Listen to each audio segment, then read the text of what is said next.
Hello. Hi, Florian. How's it going? I think we're live. Happy birthday. Okay, thank you. The only accident of this day, to be honest, when we looked at our calendar and went to place this event, had to be my birthday. Yeah. Well, I guess you couldn't plan that. Yep. So here we are. All right, here we are. So we've already had a few people tuning in, and we're live now. And welcome everyone for joining us. Florian, what have we invited all these people to today? Well, the triple birthday party. First of all, my birthday party. Also, Ferrous Systems turned 5 just this Monday. And also, as it so happens, I've been doing Rust for 10 years, and we actually calculated in our company chat, if we add up the number of Rust experience, we end up 97, which I was quite happy about because otherwise we had to announce this thing as a century of Rust. Yeah, so we're so close. Well, we just need one more higher, basically. So we'll have, and we'll be at 100 years. This gap. Basically, we have a job position just so that we could get 100 years of Rust experience in one company, which I think is pretty cool. Yeah. So what's in store for the people today? Yeah, so the plan for today is actually just take that theme and have a few conversations with people we met along the way and talk a little bit about, hey, what's going on with Rust? What's going on with you? Just like make this a little bit more casual. Like imagine that we're meeting at a birthday party and we're all tech nerds and we're talking like that kind of vibe. And we have a little bit of an announcement in the middle, which due to a technical issue in Cloudflare already leaked anyways.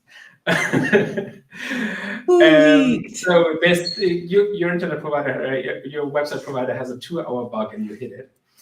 And yeah, and I think we're going to enjoy each other. The thing is, we're going, so this is in 2 parts. The intention here is we have 2 hours up until the announcement, more for the European side of things. So after that, people can get dinner, meet their family, or watch the rest of it. And then there's the other half that's more for US, California, so that as many people as possible can be involved. We're actually going to start out with some people who are in Japan. So scheduling something for all time zones is physically impossible. Yeah, I always like to joke that Ferrous Systems is the smallest global company I've ever worked with because of the range of clients and like where our colleagues are at and everything. So just as a little preview, we have people coming at us from Woven by Toyota. We have people joining us from OxidOS. We have like a lot of people looking at the automotive industry, which I think also aligns quite closely with our announcement in the middle. I mean, Ferrocene isn't a secret or anything or a surprise at this point. And everyone knows that it has to do with ISO 26262 qualification. So obviously that's going to be a theme, and we're going to be looking a lot at, I guess, where Rust is going or what new spaces is Rust moving into with things like Ferrocene and also what Ferrous Systems is doing with our work today. Right. Yeah. For those of you who don't know me, I'm Sabina. I'm going to be moderating the event today. I work with Ferrous Systems for the last couple of years.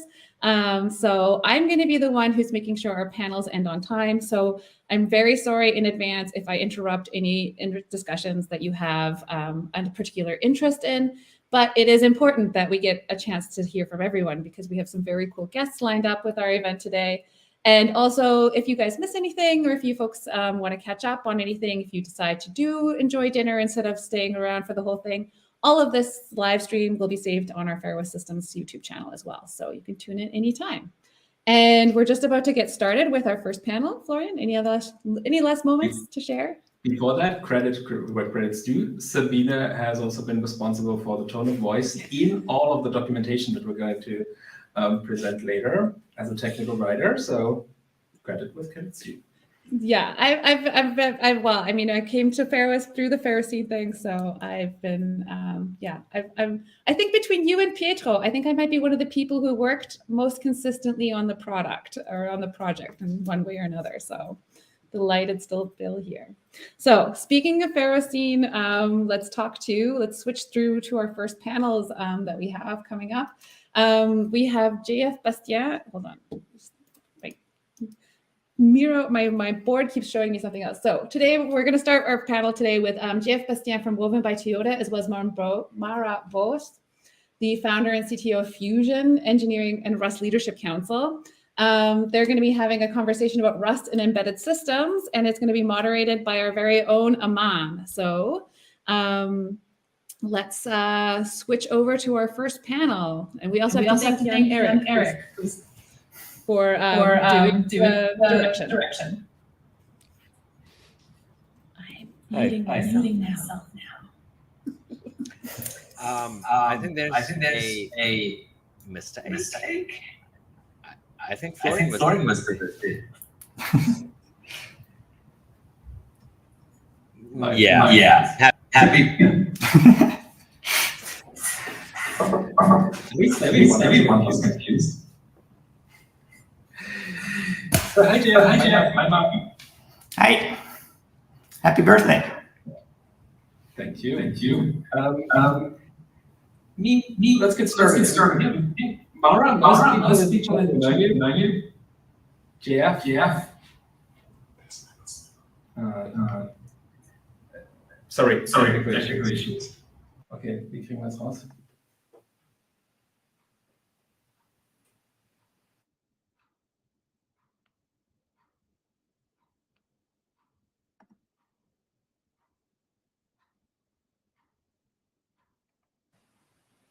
Test. Very good, thank you. Okay, much better. Sorry. You checked for echo for quite some time, and then suddenly you have it. So, Jeff, quickly, do you want to introduce yourself? Who you are, what you're doing, what's bothering you? Sure. Yeah. So I'm Jeff. I work for Woven by Toyota. I'm a distinguished engineer there. I do a variety of things related to programming language safety and tool chains and other stuff around that, as well as non-technical aspects as well. So I also chair the evolution of the C++ programming language, but I'm more of a language person than a C++ person. So I've done a lot of C++ over time, but I've done stuff like JavaScript and WebAssembly as well. Mara, do you want to introduce yourself quickly? Yeah, so I'm part of the Rust project. I'm the team lead of the library team and also part of the leadership council. A lot of you might know me from Twitter or other social media. You might also know me as author of a book about Rust Atomics and Logs. And last but not least, I am co-founder of Fusion Engineering, a company that makes control systems for drones entirely in Rust. I'd actually like to start with a small compliment to both of you. I've watched quite a few of your talks, and I rewatched quite a few. Particularly Jeff, you have a great way of reaching into the audience. So I recommend everyone just look at Jeff's talks and how Jeff interacts with people, and if you want to work on your speaking skills. And Mara, there's still this great talk where you explain how mutexes work and how the Rust type system interacts with it from RustConf, which I just stellar. So thanks for that. And my main question is, so Jeff, you said you're a language person. What's your relationship with Rust currently? Well, so professionally and personally, I think are a bit two different things, right? So as a language person, I'm interested in programming languages and how they came to be. I think it's a fairly new field, all things compared. C++ is younger than you, Florian. So it's still a fairly young field in terms of what's being created, and Rust is extremely young compared to you. So happy birthday. And I think it's really fascinating, like as a engineer, it's a really fascinating field that evolves fairly rapidly. And I like languages, I like compilers. It's fun to learn, fun to work on. Professionally, I think Rust has learned a lot from what other languages have done, right?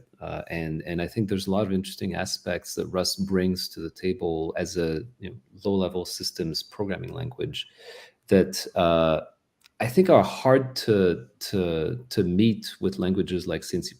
I do think there's a lot better things we can do in languages in like C and C++ in terms of safety and security. But I think eventually languages will get better over time, and something like Rust will probably prevail in terms of what it is that safety and security should do for what we'll end up programming in. And so as an industry, I think it's kind of important for us to be at the forefront of where safety and security would be and try to see how do we get from where we are just as a safety critical industry to where we want to be, where it's harder to make mistakes and easier for newer programmers to write correct code from the beginning. And that requires a lot of tooling investment, not just making the language nicer. And so I think that's one of the main interests that we had in Ferrous Systems when we started our interaction with you quite a bit ago. Okay, thank you. Mara, talking about particularly adopting Rust. I know you led Rust teams, particularly on embedded software. How was your experience with that? I mean, there's always the meme, Rust is hard, but I'm kind of growing wary of that. Like, what's the actual? So originally, when we started Fusion Engineering, we did everything in C++. It was kind of the only choice, well, C or C++ for the kind of things we were doing. And that was tricky because most of our engineers were not software engineers. We hired control engineers, we hired mechanical engineers, electrical engineers. So I was basically teaching them C++. And that worked okay, except they kept running into surprises where I was like, oh no, actually, if you give that constructor one argument instead of two, then this surprising thing happens. Oh, actually, if you forget this part, then this surprising thing happens. And I kept having to explain these pitfalls basically every day. And it took them, I think, a month or two until they got like productive in C++, at least for the kind of things I was expecting them to write. Like they were not writing device drivers, but they were writing like control systems parts. And as I got more and more into Rust, I started to get this feeling that maybe this language will feel very different to a new programmer. I was mostly looking at it from the perspective of a C++ programmer. Like I understood Rust as basically a set of differences from C++, but for them it was very different, of course. So it was a bit of an experiment when one day I impulsively decided, okay, let's just try rewriting a whole part in Rust and let's see how well the other engineers pick it up. And that was a great success. I noticed that most of the engineers got productive in Rust within like a week or two. And every time they didn't know how to do something, it didn't result in bugs or undefined behavior, it just resulted in an error. And they would either learn from the error or come to a more experienced engineer and ask them about it. And that was amazing. I suddenly started to feel a lot more comfortable about people who do not know the entire language working on something where safety is so important. And that made all the difference. And on top of that are things that have nothing to do with the language, but everything with the tooling. That is that some of our engineers try some side projects in C++ at home just to get more experience. And they would get stuck in all kinds of things like learning how to use CMake or other tools. They wouldn't know how to set up basically a project from scratch to work similar as it did at work. Whereas in Rust, everything is so uniform that they could use the same dependencies, the same build system, without having to learn anything more than just cargo new. And that made a huge difference for us. And by the time we were finished changing one big component to that, we decided almost immediately to just rewrite everything. And half a year later, we had no C++ code left, and everyone was much more confident in programming, which for most of them wasn't their primary skill. I have one question popping up in my head to both of you as experienced systems programmers, because that's a discussion I regularly have when we do training, for example. in particular, if I train systems programmers, I have the feeling that there's a certain mindset that the programming language and the hardware are kind of intertwined. I have the feeling, tell me if you agree or disagree, that the programming language is a much thinner layer above the hardware than people think. Like there's a certain amount of skill for knowing how the hardware works involved in the whole thing. And that's kind of a gut feeling I have. I would really like to check that. Yeah, you maybe, or Mara, you unmuted first. Yeah, please go ahead first. I think I agree.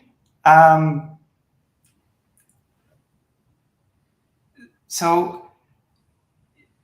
the space of like the different choices you have for languages you can use, technologies, compilers you can use on certain embedded platforms is very limited, to the point that for a lot of platforms, there's one obvious choice. You just go with that one particular compiler which speaks that dialect of C, and that's it. And it often even comes with some kind of library from the manufacturer of the chip or platform. And yeah, it can feel very intertwined that way, but at the same time, as soon as you start using Rust, you realize how thin that layer is. And that because of how easy it is in Rust to make universal reusable components, where we have like this whole ecosystem where we don't only have like libraries for that to use on like desktop software, but also lots of libraries for embedded systems. Those libraries have been getting very, very high quality abstractions over so many things. Many of them are much higher in quality and much easier to use than what I've seen in all my limited experience working with C on the meta platforms. So yeah, I think my conclusion is I agree with what you're saying. Yeah, and I agree as well. I think, though, a lot of that, the language exposes lower layers of the hardware is kind of converging over time in a way that's been interesting. Like if you look at what C and C++, C++ inherited a lot of stuff from C.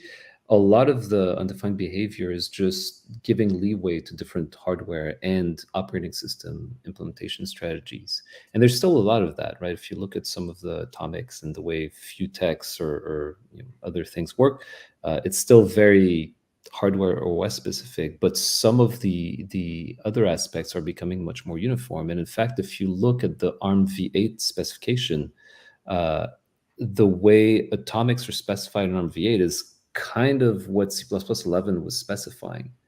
And it's kind of gotten more towards that over time as ARM v8 and then v9 have evolved, right? So it started off with more loop to do atomics, and it went more towards having single instructions to do some of the basic operations. And so it's odd in the sense where the differences in the hardware caused languages that were trying to be low-level system languages to have variations in what they offered as a programming interface.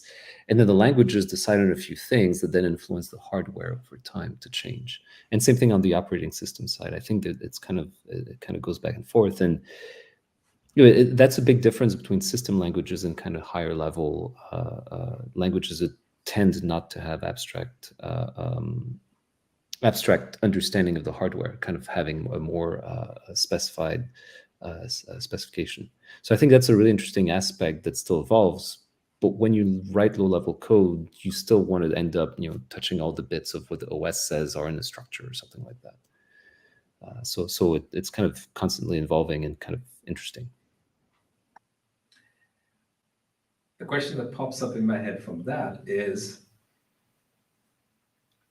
it maybe true that Rust and C++ are actually more collaborating than actually being pitted against each other? Because I see a lot of work being done from both sides. We meet somewhere in the LLVM, but I mean, when I started Rust, one of the things that brought me into Rust was a comment on Reddit that I can't find anymore, which was, if Rust is a criticism of C++, it comes from a place of understanding and love.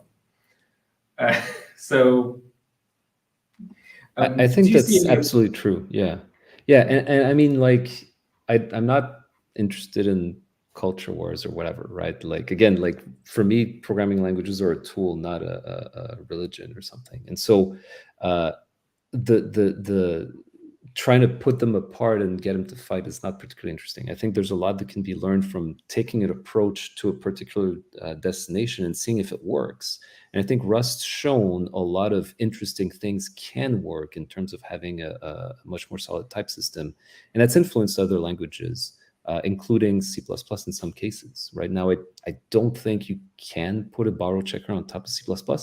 I know that Sean Baxter is trying with his Circle compiler. He was tweeting about it just before this, so I have to mention it. But like I think there's a lot of things that, you know, when you explore the design space, you can learn from each other. And I think you're right in saying, you know, Rust being built on top of LLVM, a lot of the, you know, LLVM semantics quite a few years ago were very much C and C++ centric, and that's, you know, Rust has had some issues with that, like the infinite loop undefined behavior thing is something that got added into LLVM to prevent infinite loops from being undefined behavior, because that's kind of silly for Rust, and maybe C and C++ will change that. I'm trying to get it changed. Very simple example that's silly, but I think there's a lot of other semantics that Rust kind of de facto got out of not having a specification originally and just having this de facto implementation.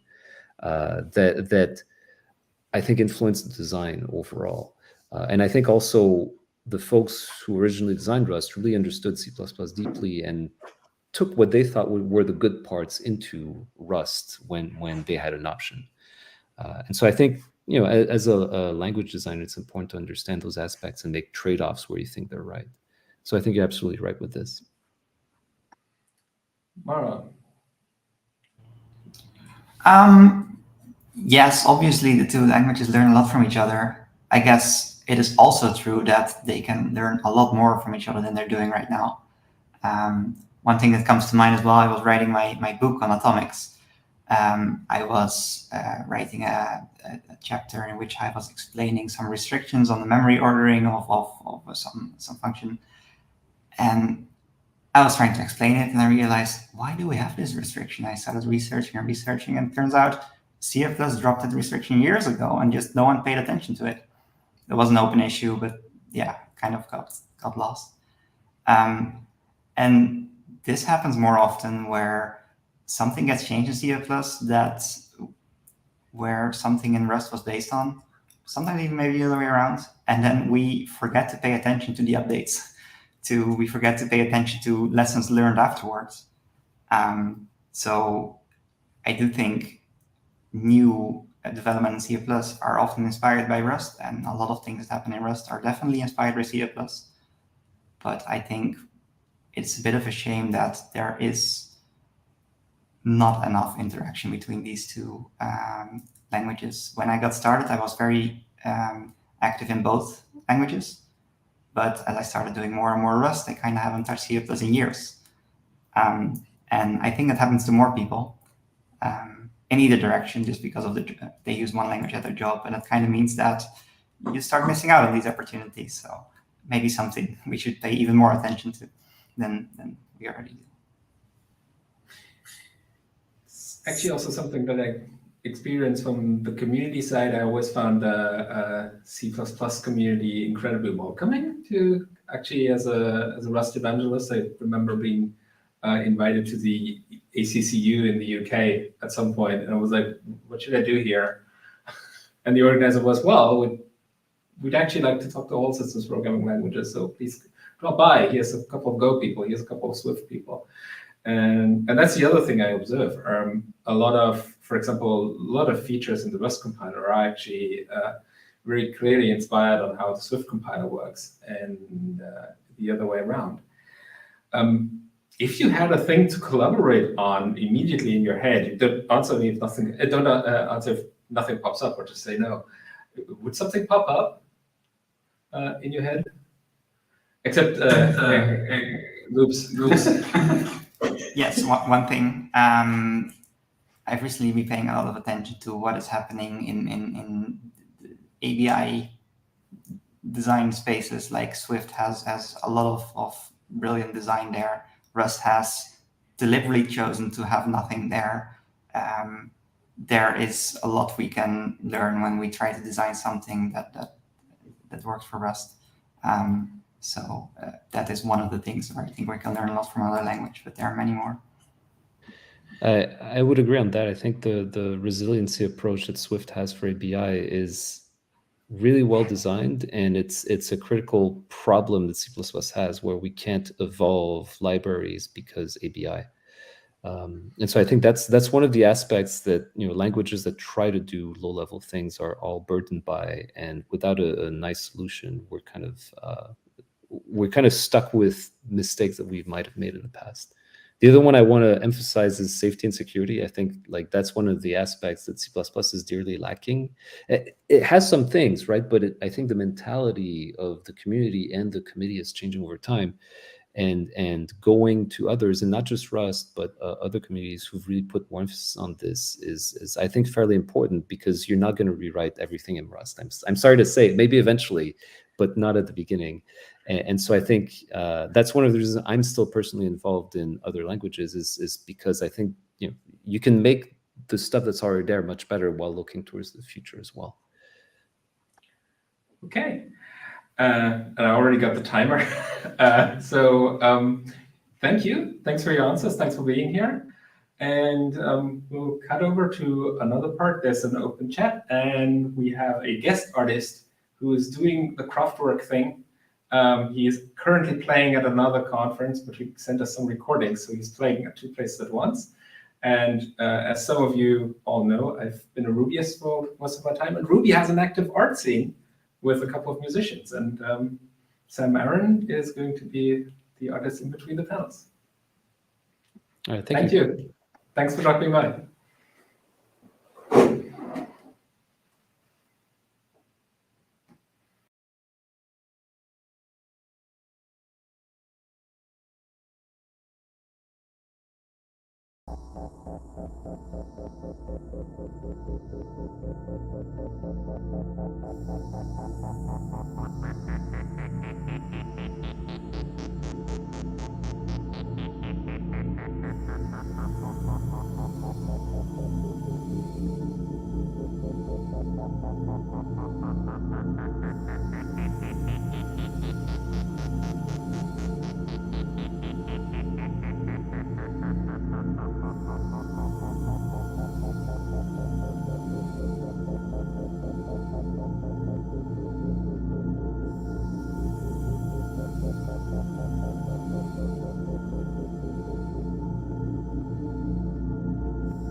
Welcome everybody.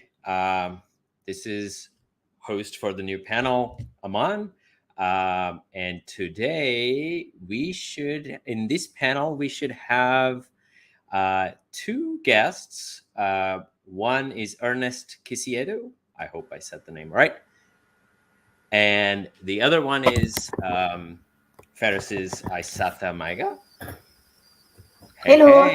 Hey. How's it Welcome. going? Hey. Nice to have you here. Hey. Yeah, Thank nice you. to see you too. Okay, let me introduce you to our audience.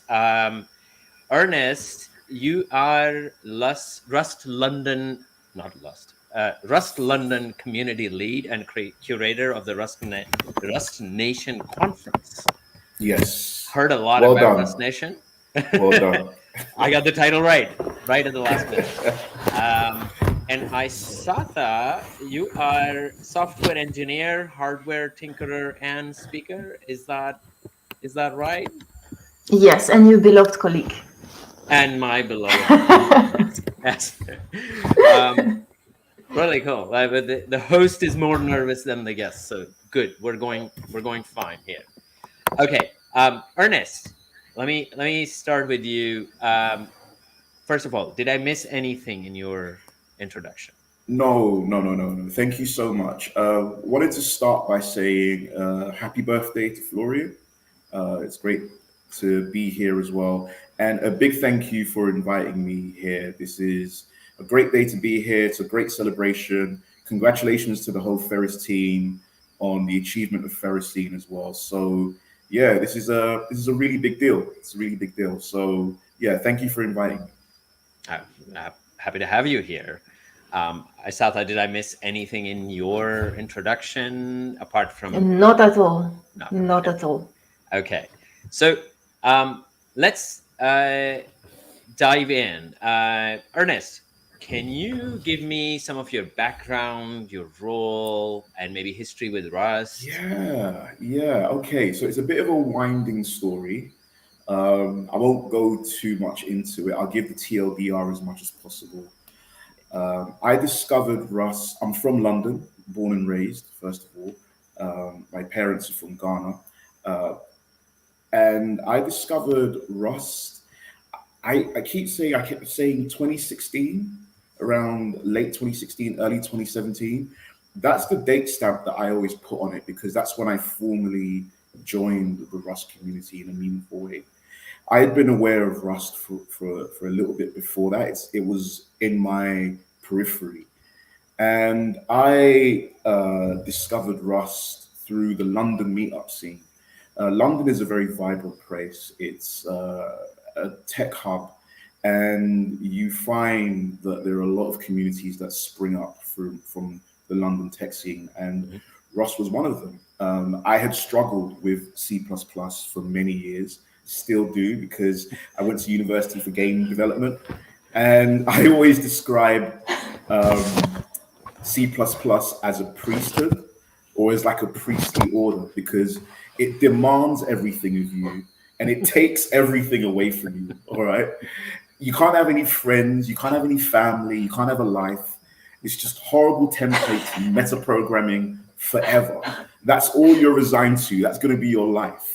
But in all seriousness, it was great to discover a language like Rust, which had all of these new ideas around systems programming at the time and felt like a refreshing breath of air.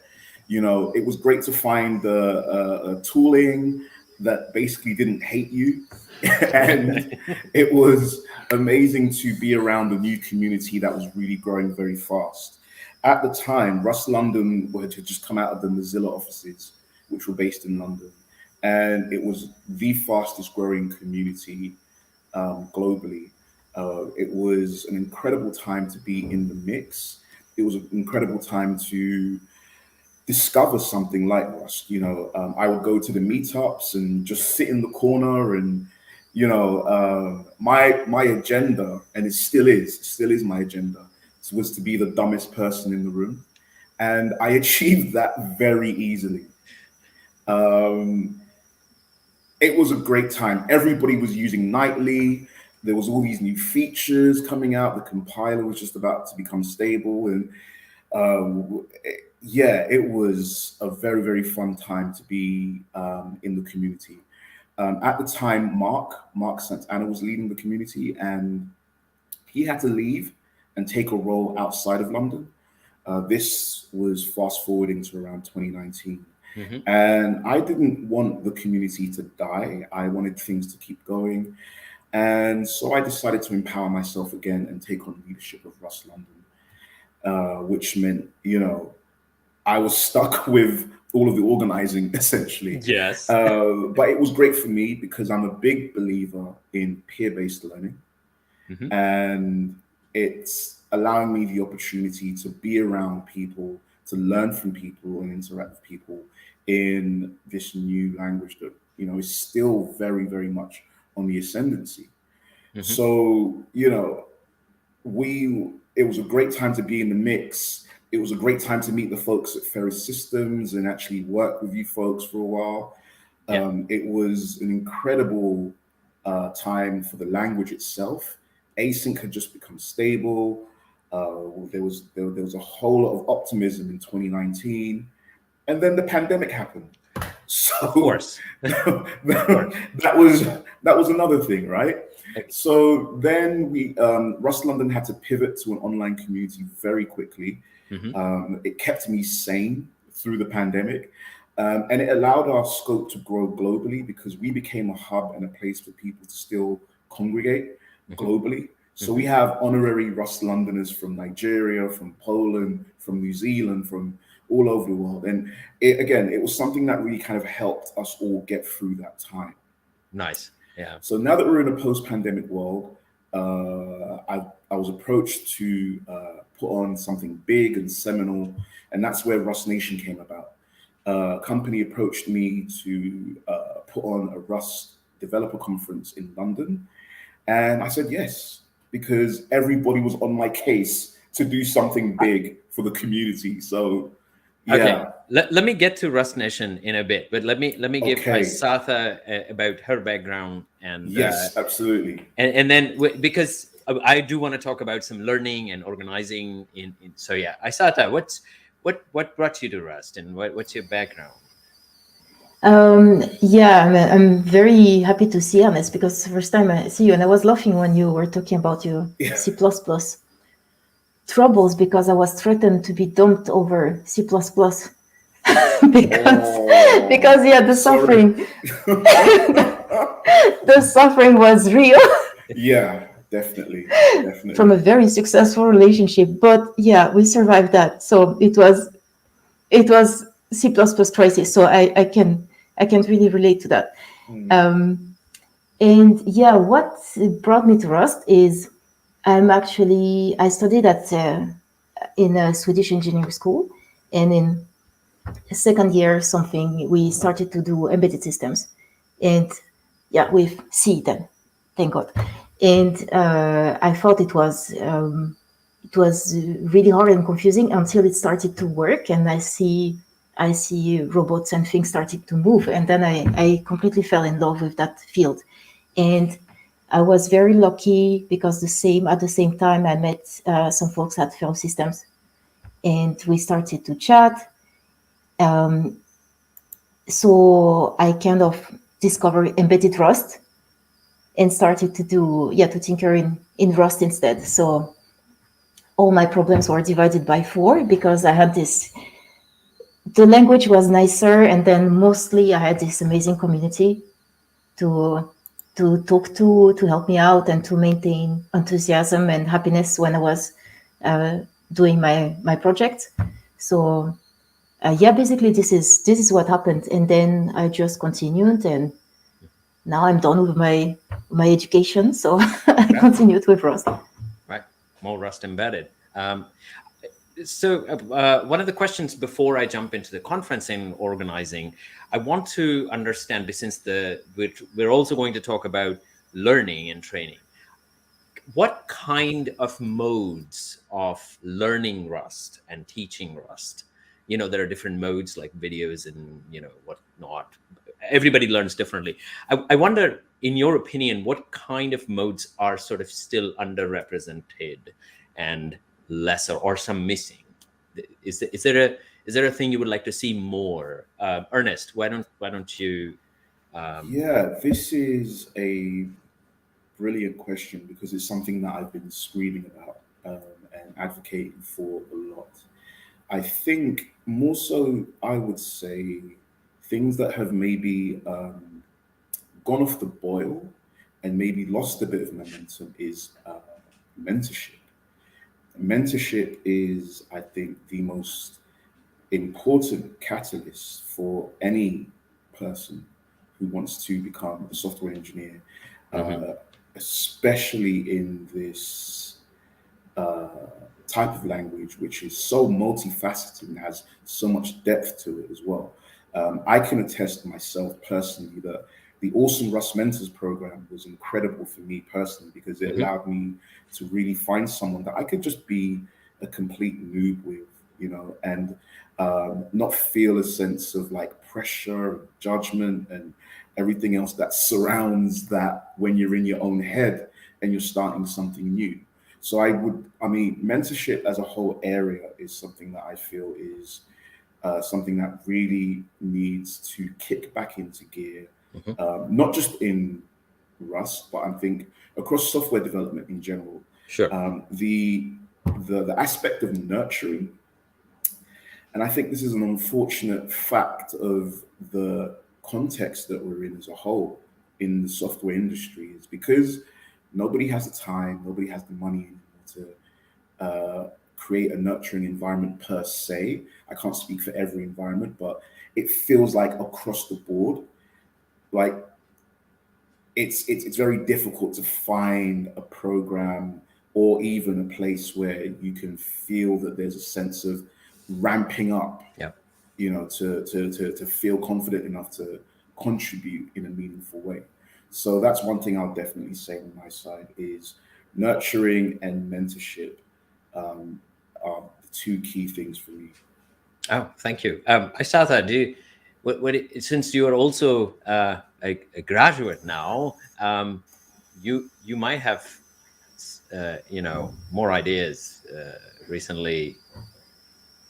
Yeah, I couldn't agree more because this actually makes a huge difference, and this is something, because I joined Ferrous in 2021, then first time, and that was something that we're really putting a focus on, that please write your questions, please communicate, please be open, because everybody, even if people are not struggling with that, they might uncover another aspect. And mentoring has made a huge difference for me. I would like to, I also joined the Rust Embedded Matrix, and then I made friends there. One of my friends is Henrik Alser, and we made a talk together, and he has been also mentoring me a lot. And it actually made me a much better developer and also a better musician, because this is what happened in life. So I couldn't agree more, and I don't know how to emphasize that and to tell that it's actually going to. It's not only a loss of. It's not loss of time and money. It's you are investing into not only in the person that you're training, but also in the company culture and in the community culture. Yeah, that sounds about right. Yeah, I'm a big proponent of mentorship too. So glad this topic was brought up. Ernest, clearly Rust Nation is a success. Thank you. What do you think we can learn and recreate that success in, say, different parts of the world or countries? What are some of the lessons you would like to say? Well, do this and this surely works, or don't do that. Wow. Yeah. Okay. I know. I hope you're ready. This is a big topic. This is a big topic of mine. Yeah. We're ready. Yeah. Thank you very much for the kind words about Rust Nation. It was an endeavor in and of itself. it was something that came about, again, just through the need of people wanting to get back in person and reconnect after the pandemic. I believe the emphasis has to be placed on Rust being a global language. The representation part of Rust is something that, again, needs to be ramped up, because there are incredible communities globally that are not enough on the radar and are not represented enough. I've just jumped off a call with Rust Bangalore and from Rust India, and I've always said Rust India is a sleeping giant of the entire Rust ecosystem, because just within that country, there are incredible sub-communities that make up a tapestry of people who are really engaged and ready to break through and contribute in a meaningful way to the language. So to come back to your main point, I think organizing is a very unwieldy thing, and it takes a lot out of an individual. It takes a commitment to that. And one thing that I can say that a lot of communities can look at with Rust Nation, the agenda was very clear and was very set from the onslaught, from me wanting to curate and empower people to showcase what they want to do. And that is also something that should be a bedrock of every other community that really wants to display the vibrancy of their own community. Making sure that you are giving people the opportunity to showcase what they do, whatever the level, whatever the stage. It doesn't have to be like, hey, I have just contributed to the compiler, or I've got this really great startup that I'm building with Rust and it's got this really amazingly complex database. It's like, no, whatever you feel you have to showcase, because every community is at a different stage. And being able to just create a space that enables people to feel comfortable to showcase and share and teach and learn in a very holistic way. It can be a study group, it can be a meetup, it can be a user group, it can be any type of formulation of community. But just giving people the space to do that is something that I feel is the most important thing around Thank you. what other communities can do. Thank you. That sums up exactly what I'm trying to learn from you here. And but Aïssata, and in the interest of time, Aïssata, I would like to ask you, since you're a prolific speaker, you've given far more talks than I have ever on Rust. I want to know what kind of support do you think speakers need from conference organizers? See, I'm pitting you both against each other, the organizer. No, I love it. I want all the feedback. I want all of the points, please. No. I just met Ernest. I decided I like Ernest, so I'm not going to I mean, a random thing I think about. I mean, I'm pretty timid as a person. I don't think it's a problem, but maybe like reach out to people that don't usually present or are not very much like, oh, I want to showcase my stuff. I'm also an African, so I like to listen to the wise in the room and all this stuff. So yeah, maybe I think unfortunately I missed Rust Nation. I hope I will have the chance to go to the Rust Nation. And to reply to your question, maybe reach out to the people that are less represented or yes. likely or to be. represent. Yes. I'm facing this issue right now. I'm working out our schedule, and it's actually something that I'm dealing with right now in real time. So that's an excellent point, Aïssata. Okay. Thank you. Thank you. I think we can wrap it up here.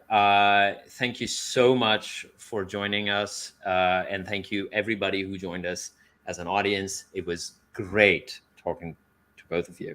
Thank you. Thank you, Aman. Amazing host. Thank you. Yes, you did great. And beloved colleague. Amazingly well. Yeah, you did great, man. And thank you again for having me. And it's amazing to meet you properly, Aïssata, as well. Yeah, I hope to see you in London someday. Please, Yeah. please. We'll have a great time. Trust me. Okay, let's make plans. Okay, bye everyone. Thank you. Bye-bye. All right. Bye.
Balance, no base, you better be afraid. Not hot, not great, you've never been this way.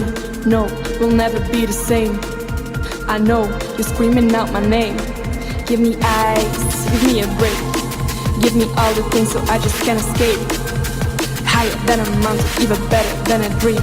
Flying like a dragon that I never ever seen. Balance, no base, you better be afraid. Not hot, not great, you've never been this way. No, we'll never be the same.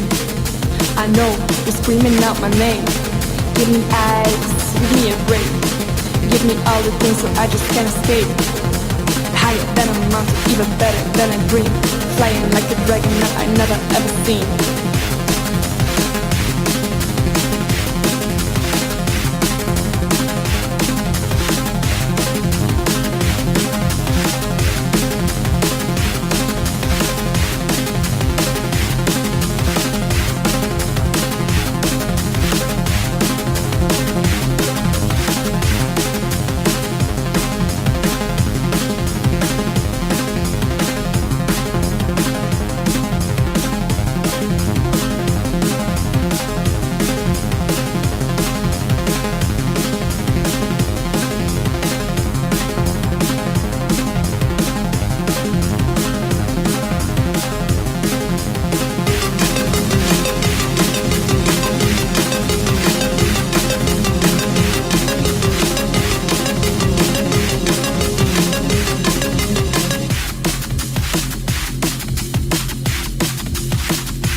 no bass, you better be afraid. Not hot, not great, you never been this way.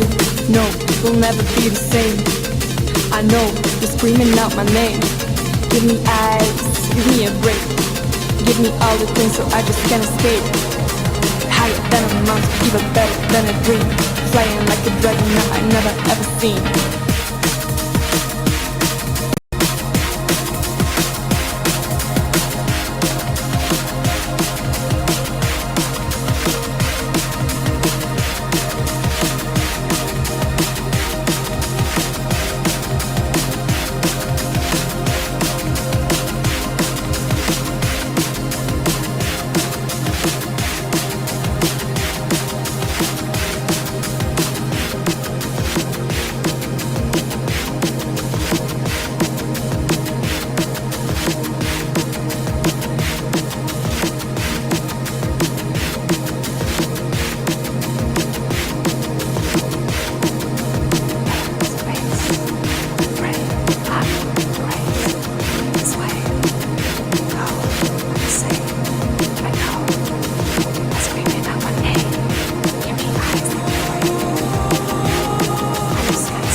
Hello, everyone, and welcome back to the next panel. We have a slight change in schedule or in personnel. Sadly, Ashley Williams couldn't make it due to an emergency, and that takes precedence. So the people who will be here will be both Gankra and Hoverbear. Hey. People will know them from Hello. the internet. Hello, Gankra. Hi. And this is a little bit of a Rust handle reunion.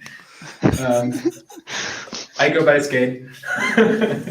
as it is. Most people know each other by nicknames. Most people know me as Hoverbear, so. And for those in the audience, the way we go back is actually Anna worked for us for a while. Actually, in the previous company, we had Ascara, so we go longer back than Ferrous Systems. Best employer, by the way. Yeah. And Gankra used to work at Mozilla and now at Axo. Do you want to give a quick introduction what you're currently doing? Because I have, for that reason, such a long list that I would fill the panel with that for both of you. Anna, why don't you start?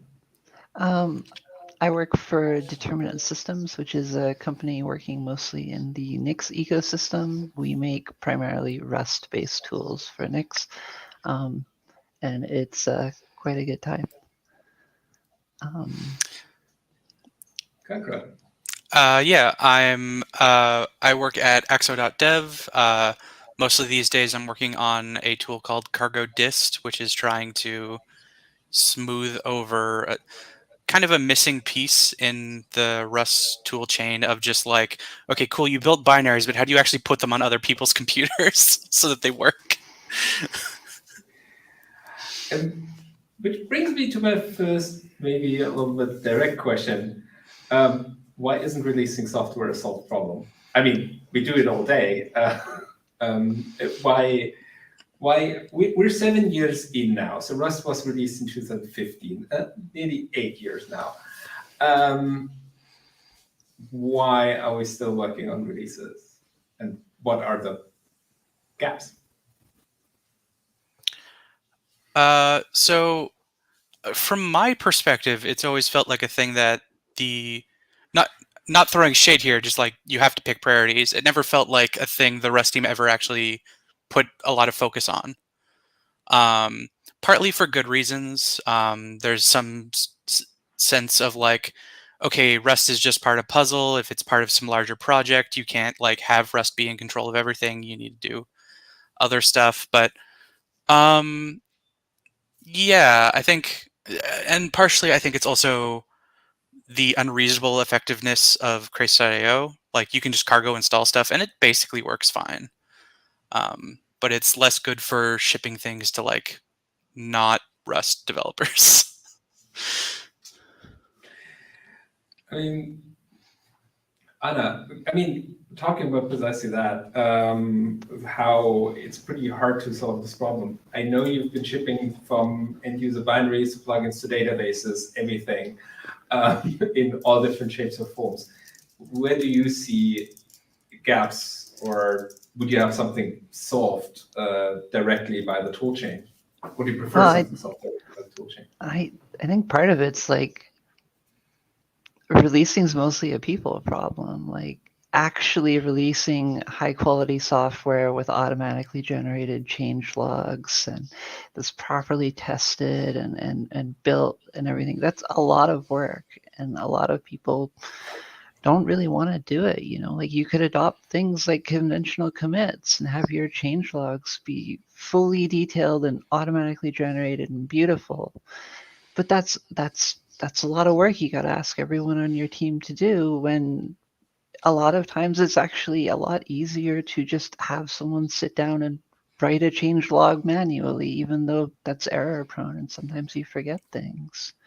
And like, yeah, cargo install is really easy, but what happens when that project depends on weird OpenGL libraries or Vulkan or something, and you don't have that installed? Suddenly the user's confused. They get an error message. How do I go fix this? What package do I need to install? And of course, distributions all call it different things, you know?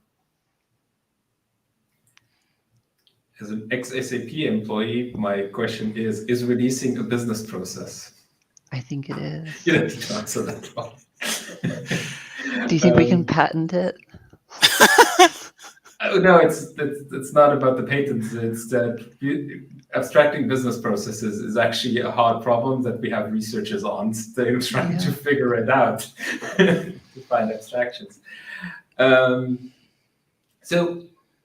okay, it feels like a custom thing. So how does cargo dist, for example, solve it? Yeah, I mean, so I'll just disclaimer that like we haven't perfectly solved it. Like there's always more work to do, but I think that the changelog and stuff is a really big part. Like that's probably the longest part of my release process right now. Is I'm really particular about changelogs, and I want to like make it perfectly meticulous. So even like the auto-generated stuff, it's like, well, I want something. But yeah, what we do is we are kind of. I joked before the talk about like being kind of like a Nix heel, but in this one case, I'll be slightly a Nix heel of like cargo dist and Nix are like kind of two paths in like you can either be like, I really want to ship software on machines I control and like have a really good process there. Or you can be like, I really want to get software onto random machines that happen to exist. And that's kind of the problem cargo dist is trying to deal with, of just like, oh, there's tons of Windows machines and people might want to use a PowerShell installer or an MSI installer, or I don't know, there's probably some Windows App Store format. There's Chocolatey, there's all these other things. On macOS, you have people like Damages or Apps, people like Homebrew. On Linux, you have infinite options, and there's always two more every time you look. So yeah, it's just, we're just kind of focused on trying to take like a core minimum idea of what you think you're releasing and trying to generate all the different versions of what that would look like on to get it on other people's machines. Okay. Anna, do you have a Nix take on that, or? Well, Nix, as Gankra mentioned, like Nix has very much the opposite opinion. You know, if you want to add something to your computer, say cargo dist, you first need to install Nix on your computer, and then you would use an appropriate Nix command to add cargo dist to your machine, which would pull down the whole world, basically, you know, everything from the Rust compiler forward. And that's a very different way to solve the problem with a very big hammer, but it also avoids the problem that, you know, say Fedora doesn't have the package that crate depends on, and Nix can actually pull that in automatically for you, and you can get the exact same version that the maintainer used, instead of, you know, the maintainer's machine was 2 weeks out of date when they ran the build, and they actually didn't include the latest version of the library or whatever. Then you just kind of have to hope the distribution hasn't screwed up their processes to leave you in a situation where you're actually kind of screwed. So Nix takes a very blunt force hammer approach, and it also has a much more limited scope where we're only dealing with Linux and Mac. You know, like, one of the big things Nix does in order to have this kind of big hammer approach is it builds in a sandbox, so it has no knowledge of your actual machine building the software, which means, yeah. Yeah. And to be clear, I think the Nix approach is great. Like, it's very principled, and I respect that so much. I just know that, you know, there's a lot of unprincipled stuff in the world, and I want to help people with that part too. I mean, it's always a question, what are you releasing to? I mean, there's also the whole adjacent topic of packaging, like how much do you expect to already be there as packages, and the other part. And so what do I release on top of? I mean, there's been debates left and right for a long time, like how much should a packager, for example, change in a piece of software that they're packaging? And I mean, that's an ongoing discussion around boundaries between I think people releasing stuff on top of an operating system or a user then. So as we passed on the topic, what makes a good changelog in your opinion? I mean, for the App Store, obviously, bug fixes and performance improvements, many people feel like it's sufficient, but kind of curious on Anna's opinion.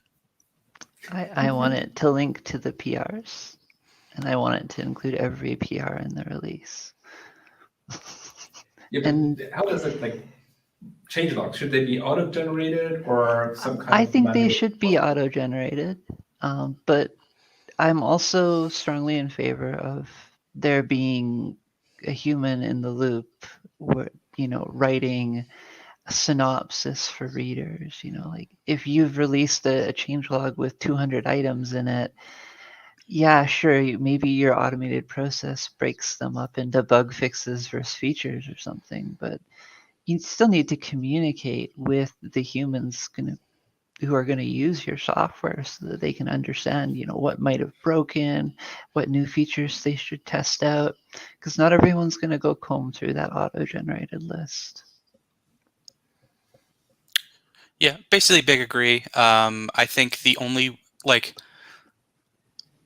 all the work I have done on release engineering, the overriding conclusion has been people don't want to do more work. Like, they're already so tired by the time they get to, I'm going to cut a release on this. Yeah. They don't want a bunch of extra work. They don't want to know about the details of, like, oh, you need to do this extra thing for Windows, or you need to remember to do this extra thing. They kind of want to push a button.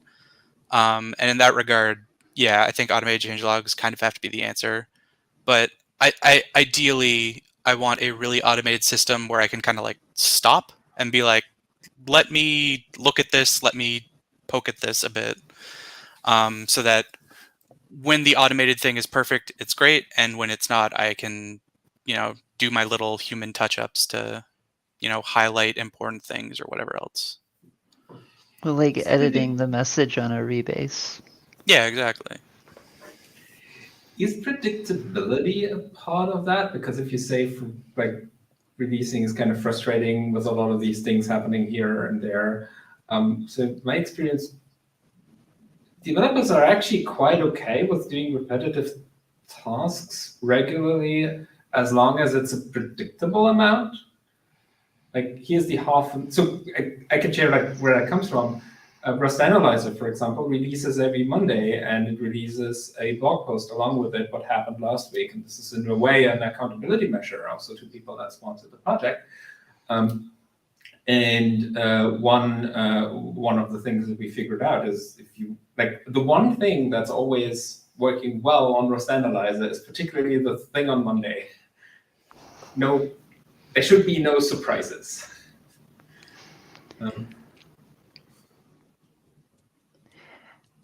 That can because there's always a situation where you release software and there's a bug or something, and you need to go turn around and make another release right away and stuff like that. And that's a situation where people tend to make mistakes. They forget to, include a note, or they forget to check a specific box, and that's where situations and solutions like Cargo Disk really help out, right?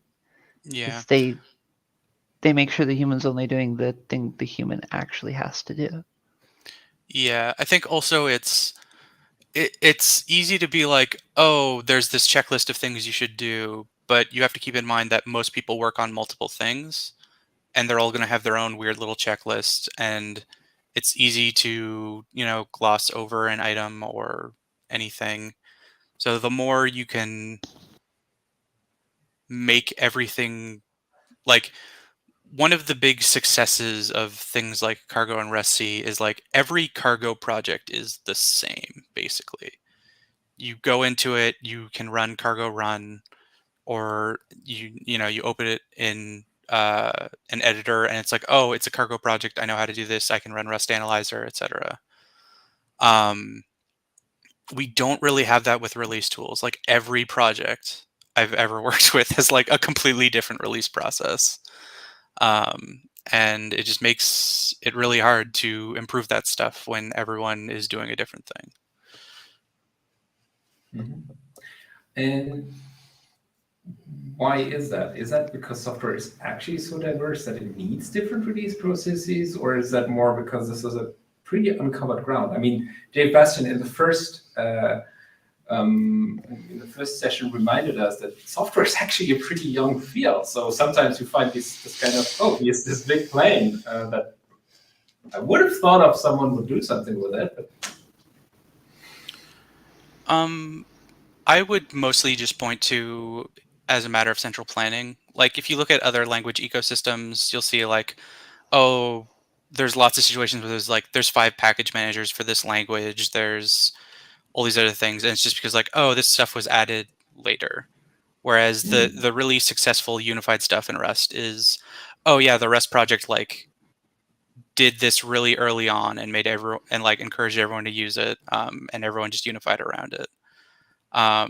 Rust Analyzer is probably the biggest success project of like a new. Rust Analyzer and Rust Up, I think, are like the 2 biggest success stories of like totally new things that basically everyone uses now. I think. I would hope. And it would be cool for that kind of thing to show up for release engineering as well in Rust. I mean, statistically speaking, Rust Analyzer and the IntelliJ products are actually kind of 50-50 with a couple of things in between, which is, differences are marginal, which is quite interesting because they basically come out of the same set of developers. And but I think they both rely on, like their effectiveness both comes from the fact that the thing they're looking at is rather uniform.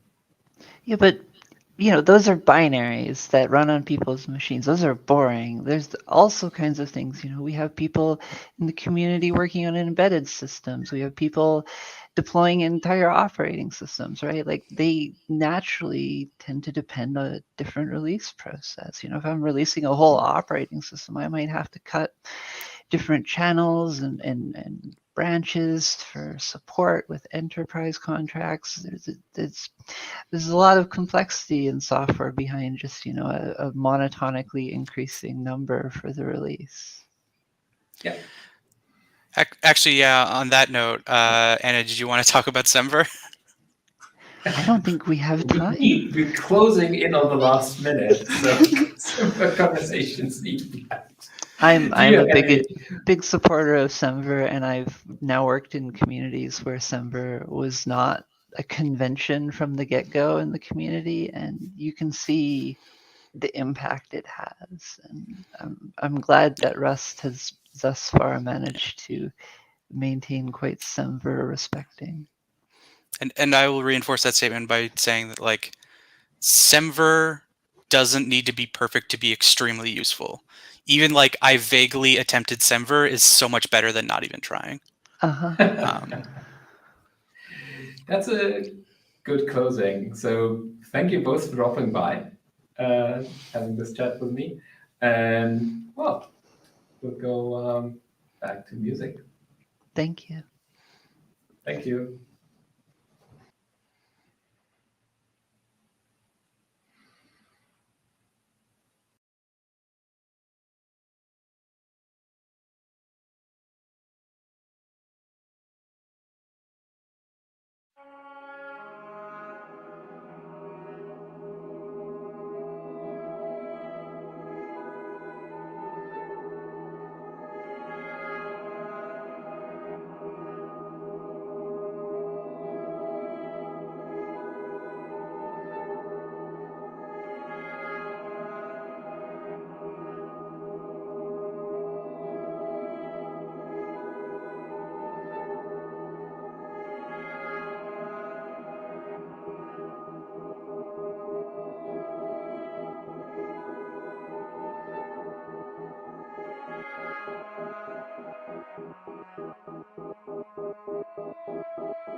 All right. Good afternoon, good morning, wherever you are. Welcome to our next panel. It's our final panel session before the announcement. So we'll have this panel, and there'll be a short musical interlude, and then what everyone came for. We will hear from Florian and Pietro, tell you all about Ferrocene, and then we will continue on with the music and the panel sessions after the announcement in a slightly better time slot for our American friends, some of whom probably haven't got up yet.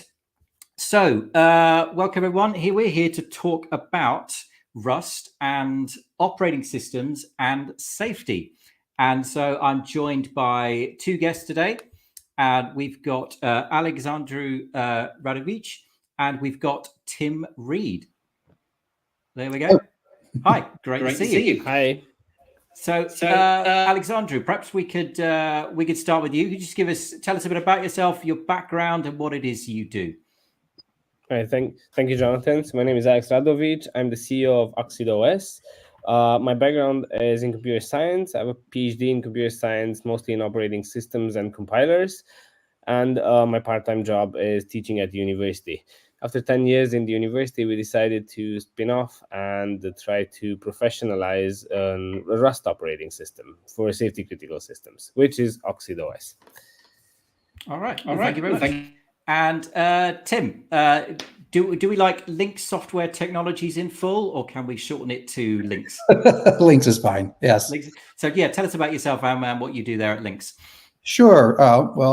Like Alexandru, I also went to university to major in computer science. Went to Caltech, did a degree there focusing on operating systems, compilers, and formal verification.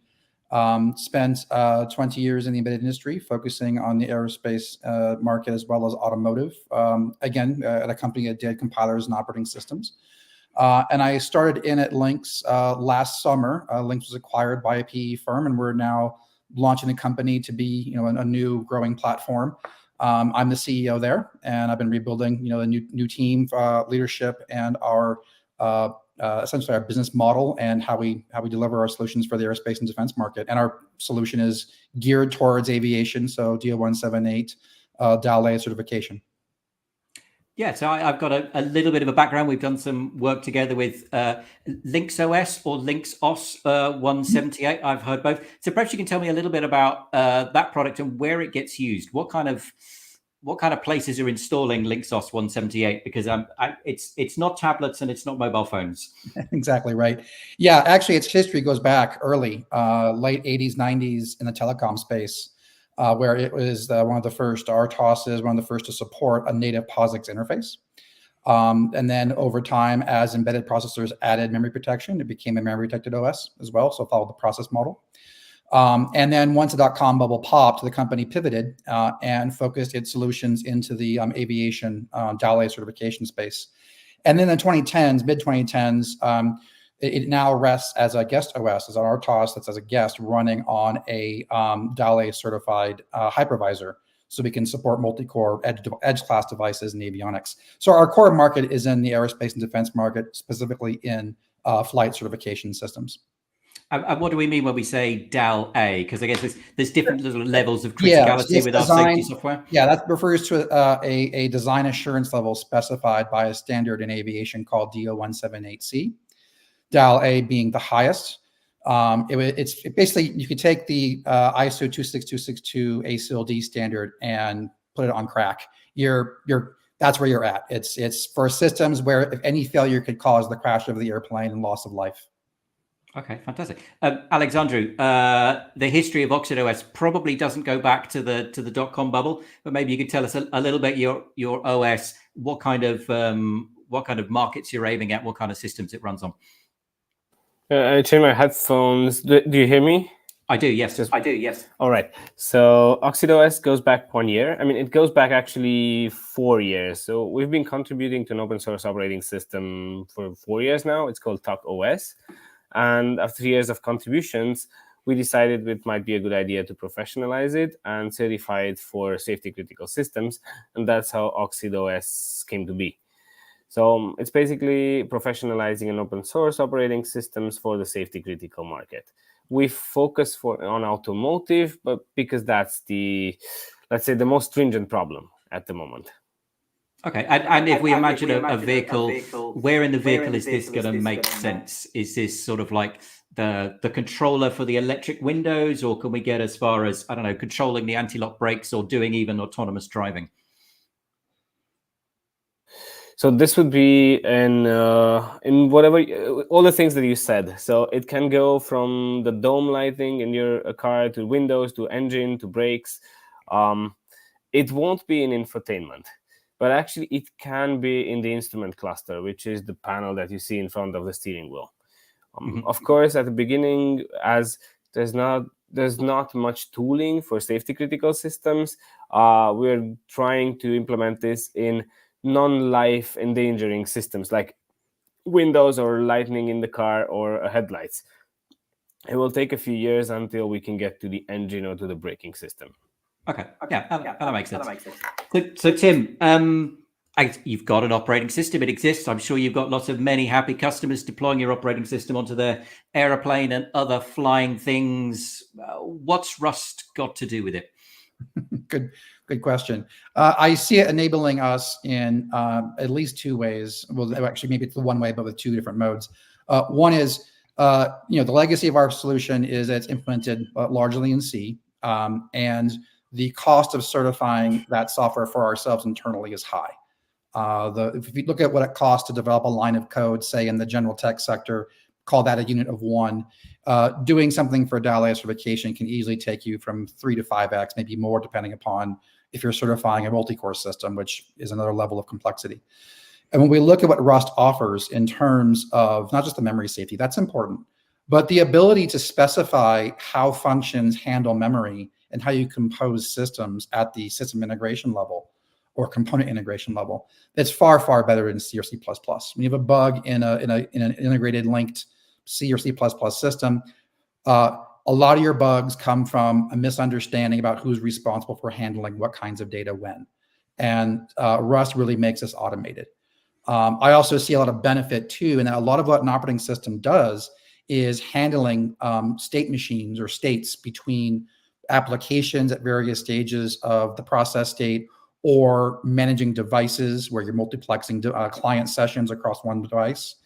And technologies like async await, where the compiler can build a state machine for you, that's really powerful. Yeah. Sorry, second point is our customers have the exact same problem at the application level. So the problems we see in the privilege mode, those are a little more complex, a little more critical because of where we sit in the stack. But our customers at the application space, they got the similar problems. And I guess it's easy to forget that people who write safety critical software fall within the set of people who are writing software. They have the same kind of challenges around reuse and combining software together. So yeah, I can see where Rust helps with that. So Alexandru, I guess OxidOS based, you said on TalkOS, you've had this advantage of not having a legacy C background to the OS, sort of a clean rewrite in Rust. What kind of advantages does that bring in terms of the operating system architecture? Well, first of all, we had the liberty to implement the operating system in a different way. As it wasn't in C, we didn't exactly respect POSIX, and it's not a POSIX operating system because we don't need one actually at that level. I think the major benefit that we have is that we can certify the correctness of drivers, which drivers run in privileged mode. So in theory, a driver could always corrupt an application's memory.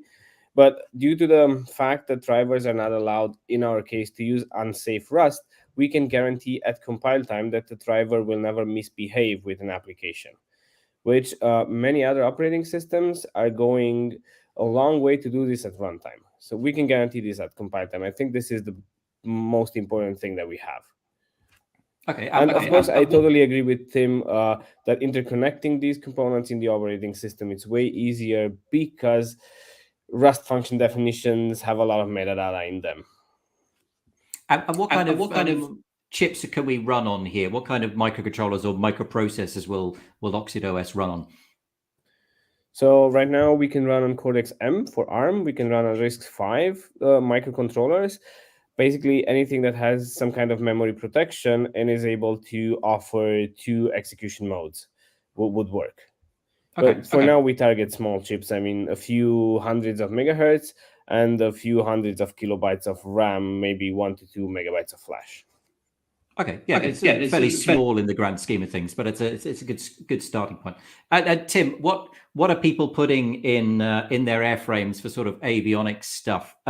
I was having a chat with a guy from NASA the other day, and he said we really struggle to hire graduates who know anything about Ada on a 386. I was like, well, that's what the International Space Station's built out of. So that's kind of what they're stuck with. So what kind of hardware platforms are your customers running on? Well, I'd say for much of the past 2 decades, the PowerPC architecture has been the main workhorse of avionics platforms. Although we all know the Power architecture is, trailing off, especially in the embedded space, and it's being replaced by ARM. Having said that, though, Intel is also a major player. So the 386, I'm not surprised that Intel's been in this space for quite some time. What we're seeing is a lot more interest in moving away from single core embedded style processors and moving towards edge class processors, multi-core processors, things that can be server class devices. If you look at the F-35, for instance, its first 3 generations of mission computers and helmet displays were single core power architectures. Now they're running essentially multi-core ADAS chips from Intel. So we see that migration happening. What you see is that customers who want to care about CPU compute, they're probably going to bias towards Intel. Customers who care about power utilization, size, they're going to look at ARM. And we're also seeing emerging interest in RISC-V, and that's appealing because of its open architecture. It lends itself well to certain security properties and certain niche use cases like rad hardening for space.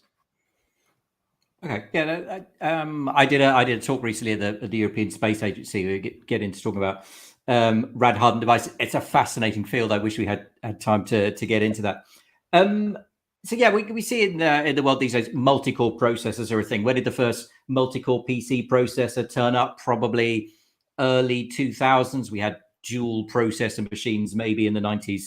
And I guess that just lends itself to a different way of writing software, right? So if you're in a world where you're used to writing single core software that has the PowerPC core to itself, how do your customers take advantage of a modern chip with 4 or 8 processor cores on it? How do they slice and dice that performance they now have, that functionality, but to work with sort of the software development and the operating systems they're used to working with?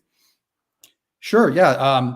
Well, there's 2 parts you have to worry about. One is getting the application logically correct, which is now when you have multiple threads of execution running at the same time, the conditions you have for race conditions and so on are real.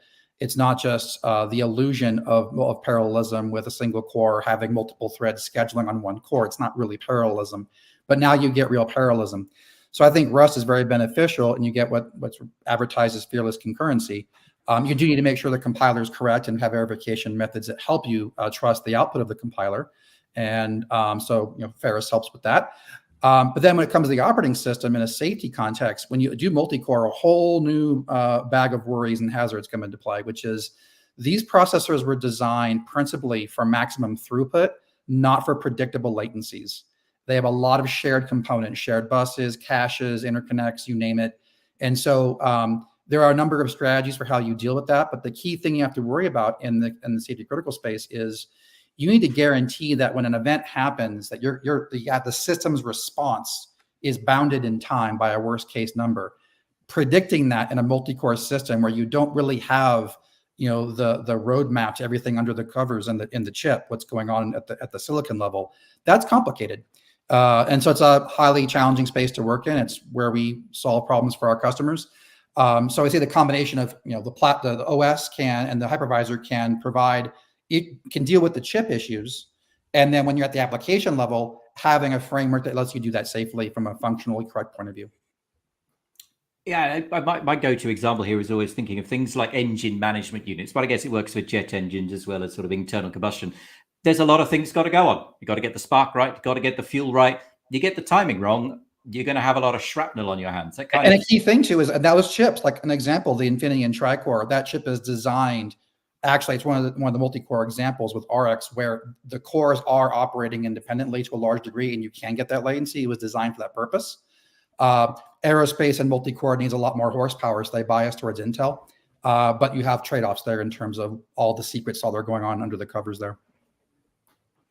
Alexandru, turning to you, can you tell me a little bit about the developer story when it comes to using OxidOS? So if someone wants to sit down and write an application that runs on OxidOS, just talk us through what that's like. We might be familiar with, I don't know, writing Windows applications, putting things in the iOS App Store, but just talk us a little bit what it's like to be an embedded developer using OxidOS.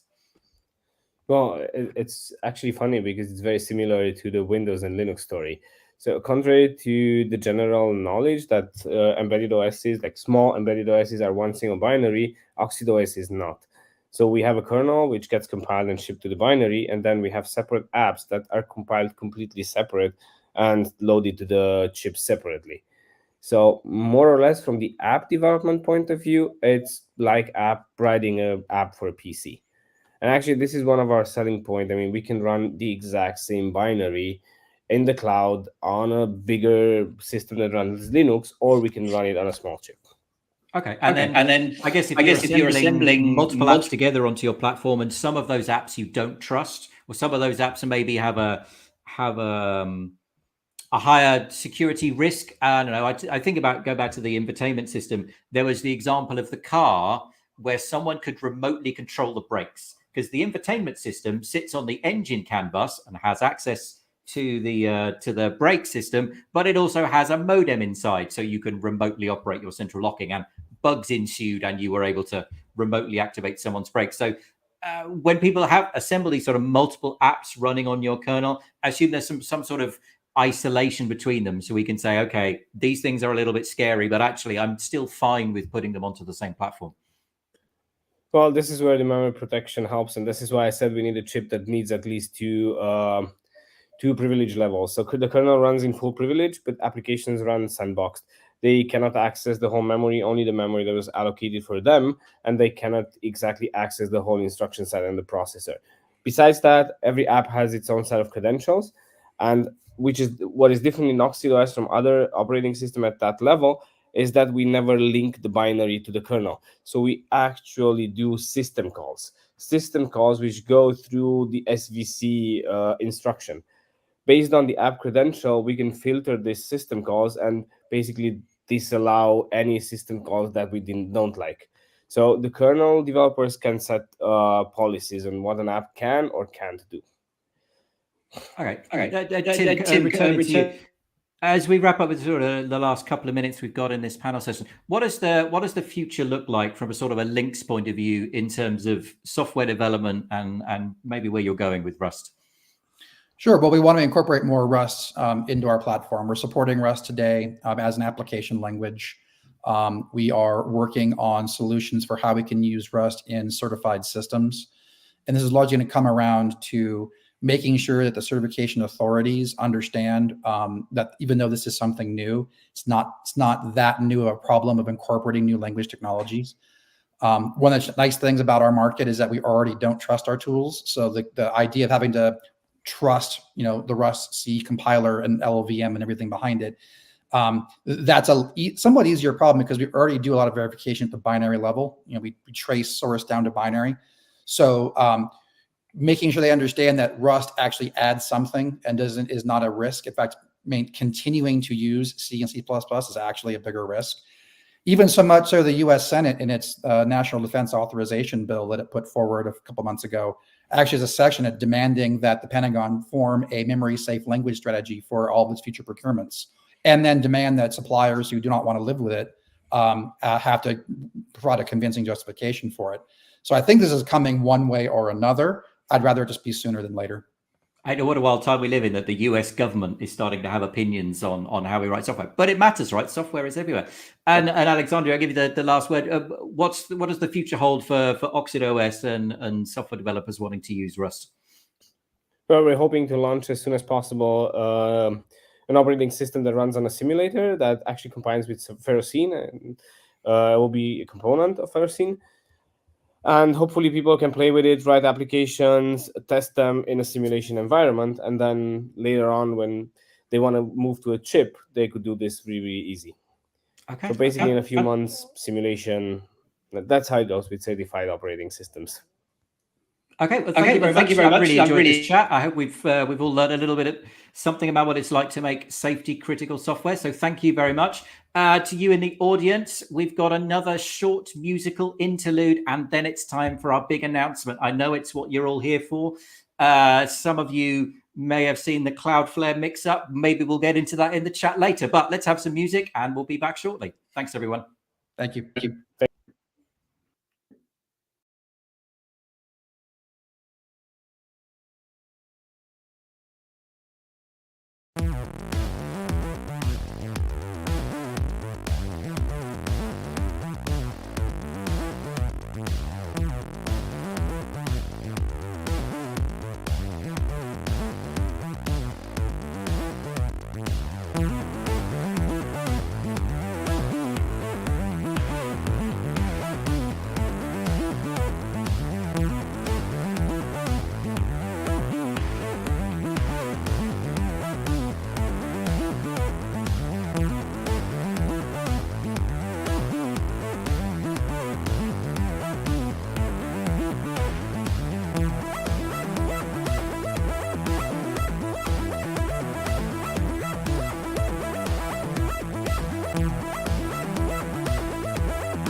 back for the announcement. Hello, Pietro. Hi. Hi, Flo. Hi. Happy birthday. Thank you. Well, the slides are loading. Do you want to quickly introduce yourself? Sure. So, hi, I am Pietro. I am the technical lead for Ferrocene here at Ferrous Systems. And I guess I've also been around the Rust project for a while. So, been on the Rust core team in the past, now on the infrastructure team mostly. Yeah, happy to hear that. My monitor still doesn't show the slide deck. I think we still need a second.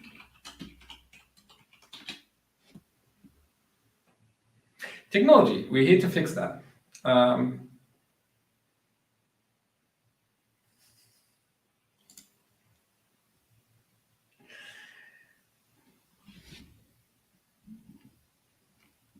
Give me a second.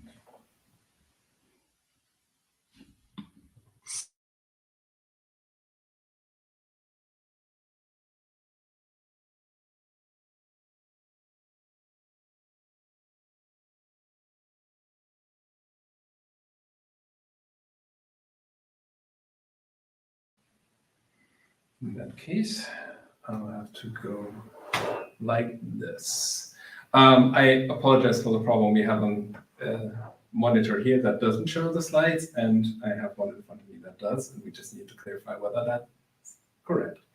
Okay, so welcome everyone to the announcement in the middle of the party, which is obviously about Ferrocene. Will be conducted by me and Pietro, our infrastructure engineer. And we call it Ferrocene the first lap because we reached the goal, but there's still a long way to go. And we'll do another round soon. And just quickly about Ferrous Systems. So this is our 50th birthday party. So we've been established in 2018. And nowadays, we're mainly an open source maintainer company with a team of around 20 people in those 5 years, growing with Rust. And what does that mean, an open source maintainer company? So that means most of our work is actually open source. So we maintain things that are important and crucial to the Rust ecosystem. So, for example, the Rust IDE toolkit Rust Analyzer, a microcontroller toolkit called Nerling, and other crucial bits of the Rust toolchain. We do provide training to companies small and big alike. So, for example, our biggest customer is Google Android in that segment. And we do a lot of custom development, mostly development of libraries, tools, for example, a board support package. And we also have this project that is less visible, which is Ferrocene, which we actually started in 2021 about, okay, Rust in Safety-Crtical. Does that work? And it actually falls into 3 phases, in which we are in the 3rd currently. We had this pre-assessment phase of, is this actually something that's feasible in a reasonable amount of time? We figured out yes. And in 2022, we did a lot of work on actually executing the plans that we came up with. And this year is planned the first qualification of the Rust compiler, but we've also done some work on the side. So, for example, we've already done ports to QNX, Lynx 178, OxidOS, and other operating systems. And next year, we're going into a refinement phase of what we currently have. For those here that are not quite in the segment of qualification, so what's a qualified tool at a very high level? First of all, it is the tool itself. It is also a covering requirements list, which in the case of a programming language is a specification. Then it is a set of so-called evidence that shows that those requirements are actually met. Usually those are tests. And then also evidence that you are following with Ferrous Systems as a company, a development process that makes sure that these requirements are also met in the future and that we do further quality control. And with that, and the goals of Ferrocene are, first of all, we also see this as an overarching project to explore ways to create safety elements for Rust. Produce a reusable compiler to that end, which is the Ferrocene compiler, but also do that by staying a downstream to Rust/Lang/Rust. So a downstream in the open source world is a project that always consumes the upper project and, for example, repackages it, does further testing, packages it to certain platforms. And finally, apply the quality assurance measure that the Rust project follows, which is the not rocket science rule of software quality to qualification. And that rule is automatically maintain a repository of code that always passes all tests. We'll go into details here on how that works. With that, I would like to hand over to Pietro to talk about what we achieved. Yes, so thanks, Florian. So Ferrocene has been in 2 years in development, in active. It's been planning for longer, but we started development a bit more than 2 years ago. And one of the core pillars, which you'll hear me repeat over and over again, is that we don't want to diverge from upstream. We want everyone to have the same experience using Ferrocene and using Rust as delivered by the Rust project. Even though there are, as you can see, a lot of changes we made. And because we try to keep the compiler, the standard library, what you actually rely on as close as possible to upstream, with actually not having almost any code change there. But Ferrocene has its own CI infrastructure. We have all of the qualification documents that we provide to our assessors to achieve qualification. We have changes in the build system to accommodate and orchestrate all of that. And also, most of the changes we did is actually enriching upstream's test suite, like the fairly extensive test suite the Rust project maintains, by annotating almost each test with the section of the Ferrocene language specification it refers to. That way, we can ensure that Rust has full coverage over all of, like the test suite has full coverage over what Rust is. Can you switch the slide? Technical problems.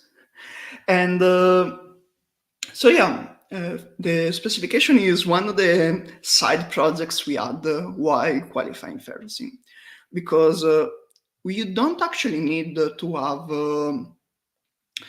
you don't actually need to have a international standard for a programming language in order to qualify a language for it. There is no requirement for it anywhere.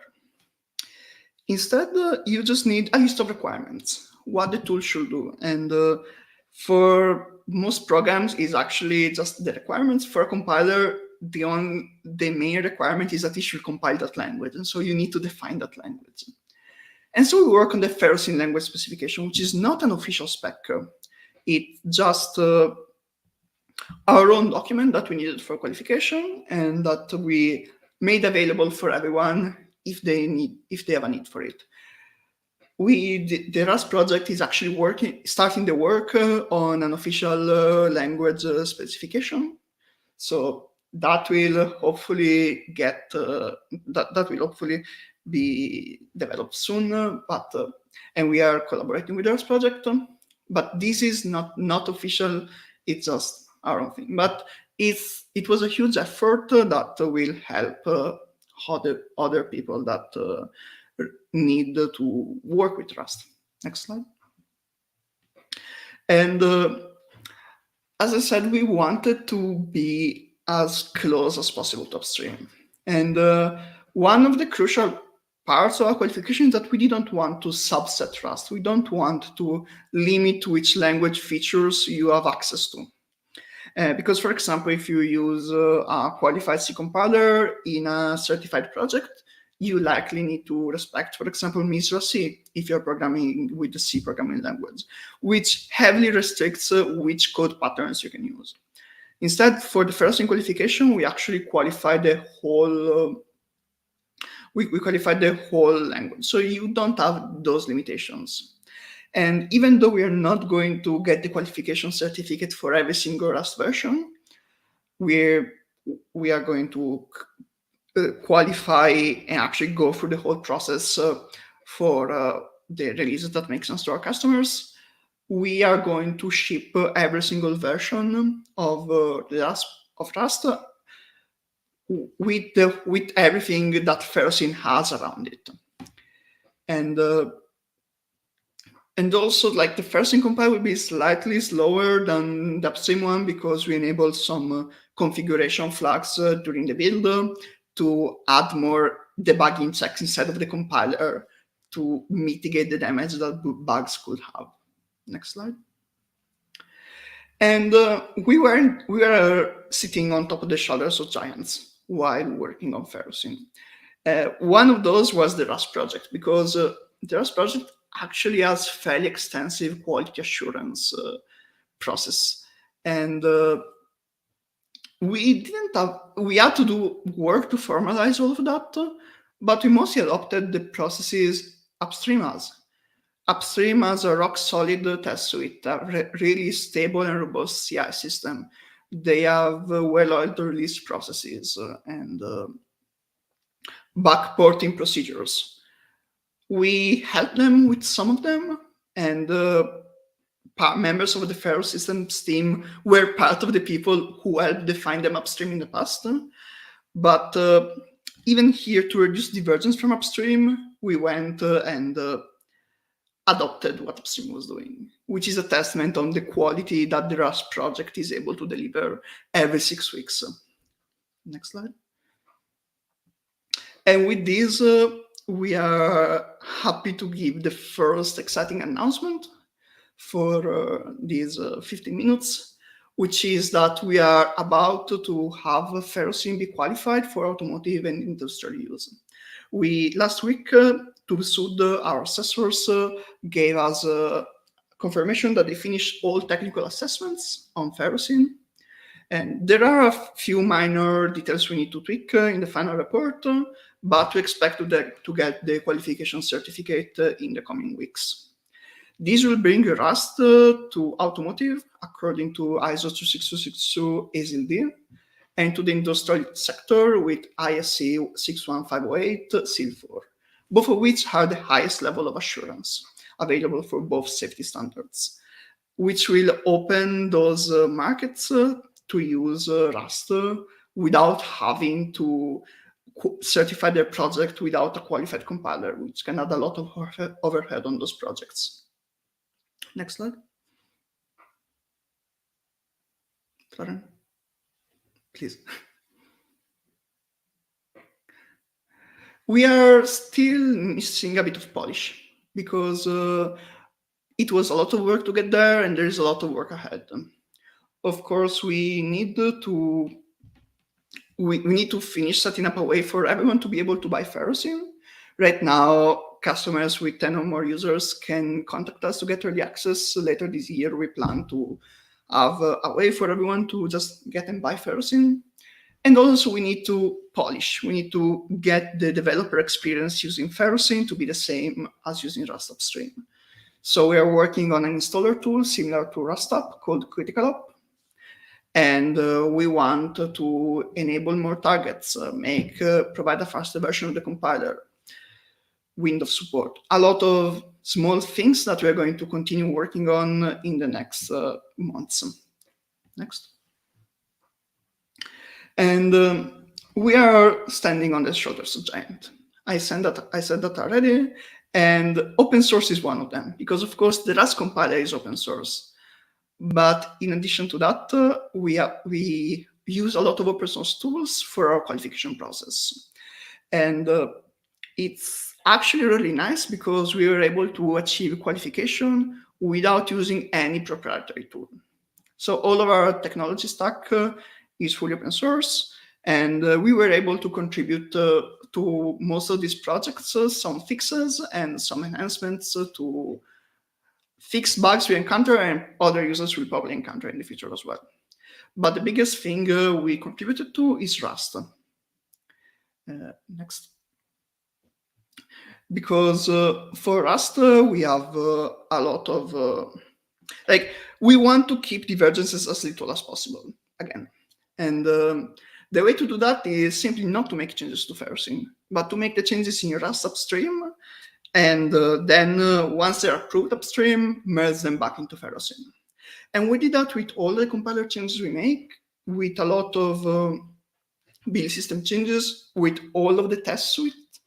For example, the biggest change we contributed is fixing the whole Rust test suite so that it can actually run on a bare metal target.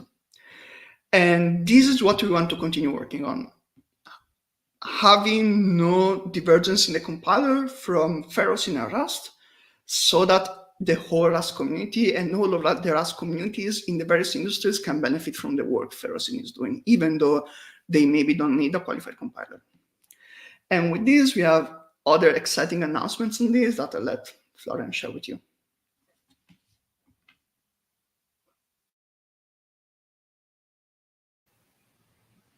Moses. Hello.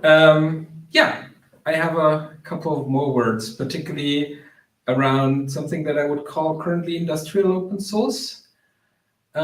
Because yes, we're doing open source with the Rust project, but we're also seeing, particularly in automotive, but also in other spaces like avionics, more and more companies to move towards wanting to use more open source software. Some go towards Linux, some go towards certain things like ROS.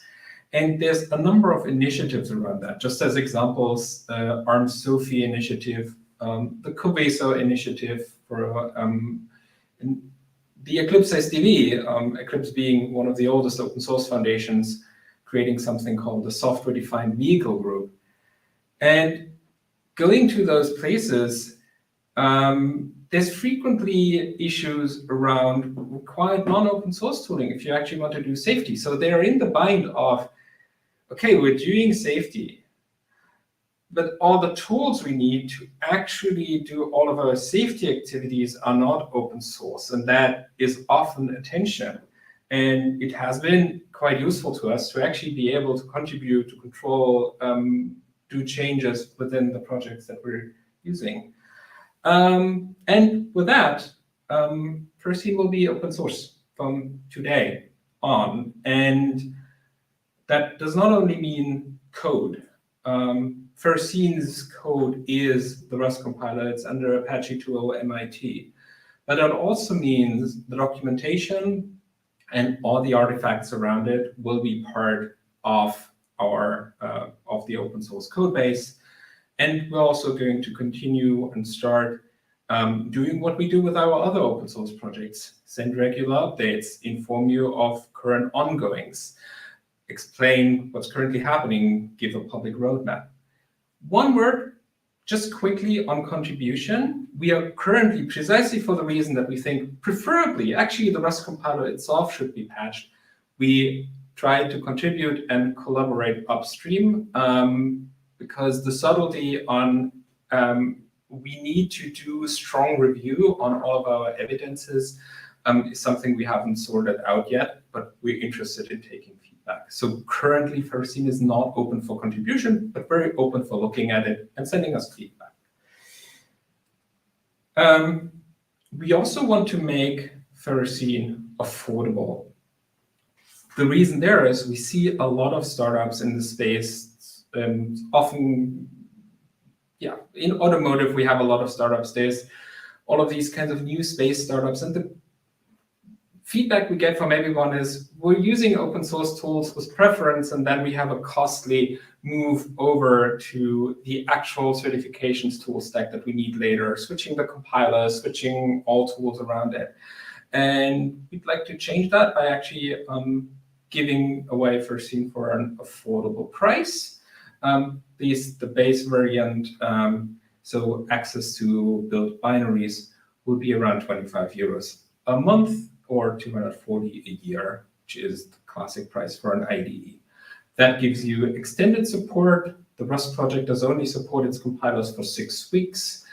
We provide support for longer, and it will provide you with active notification from our side if any issues come up with compilers under support.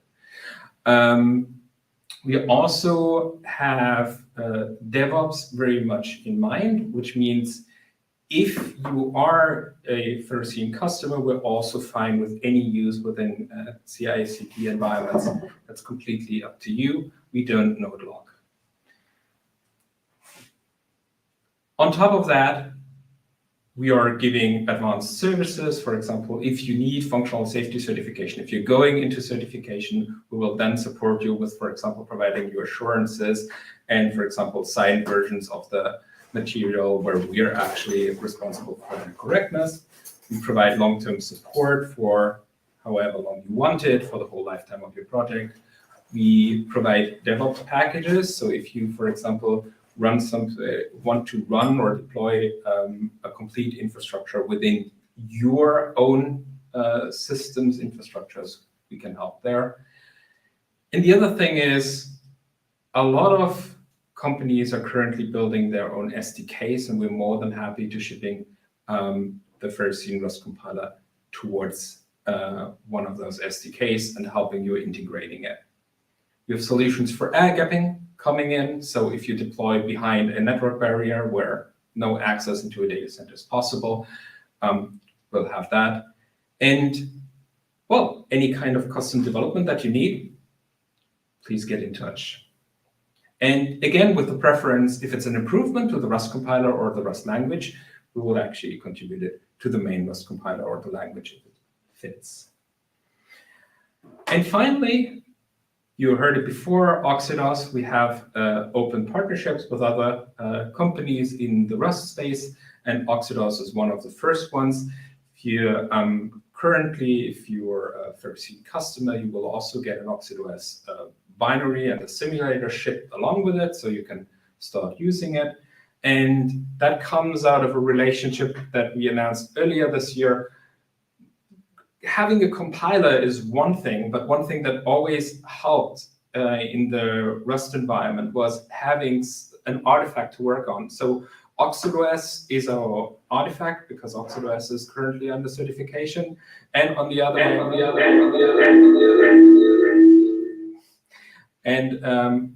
way around, OxidOS is our reference environment, and the Ferrocene compiler is the reference compiler for the certification of OxidOS.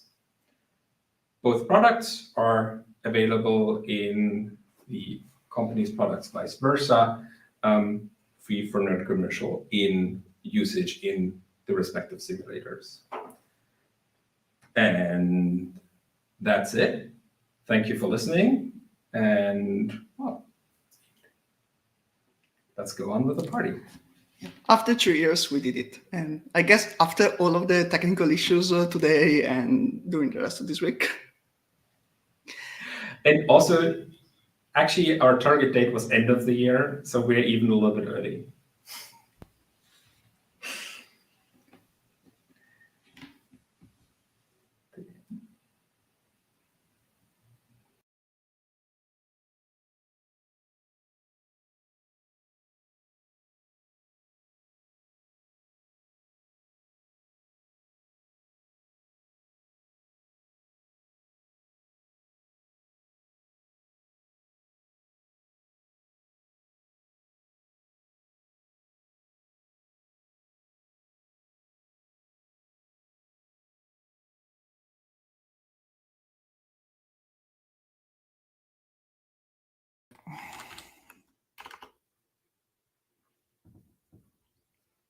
Hello. That middle section overran. I was expecting a short musical interlude, but I think we are now ready with our next panel session.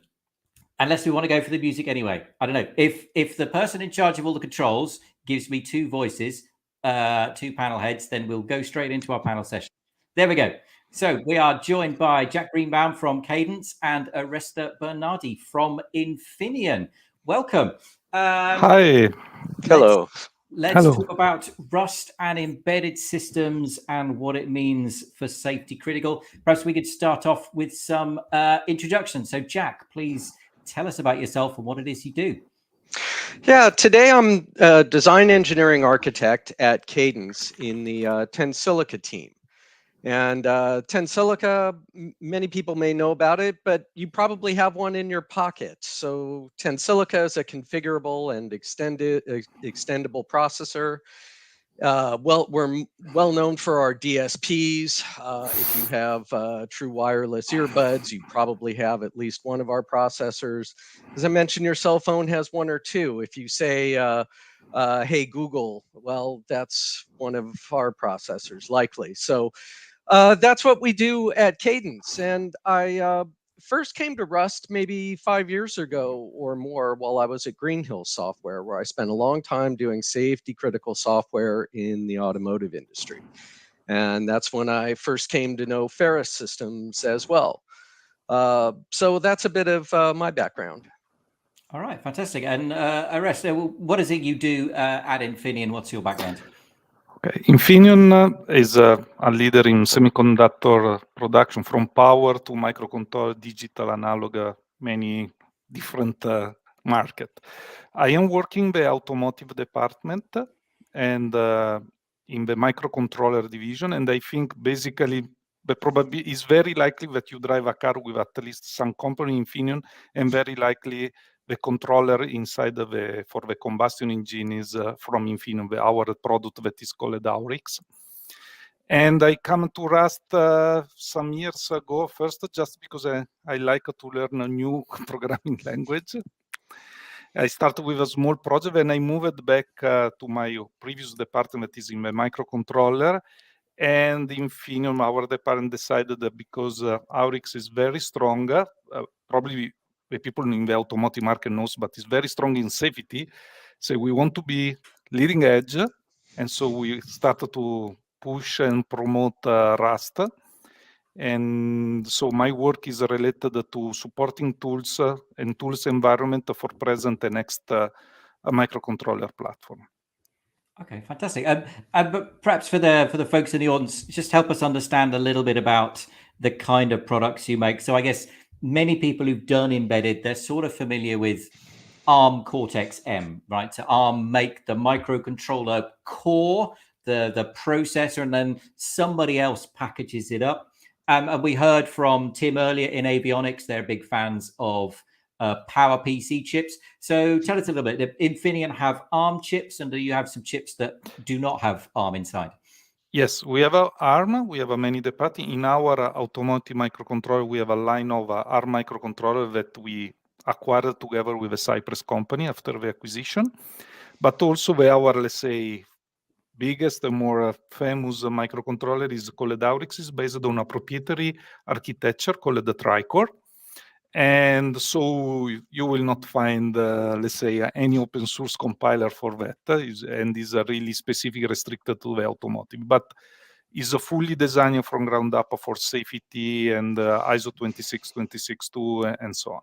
So it's unlikely. While for ARM, we use the standard, let's say, tool chain, and is more mainstream.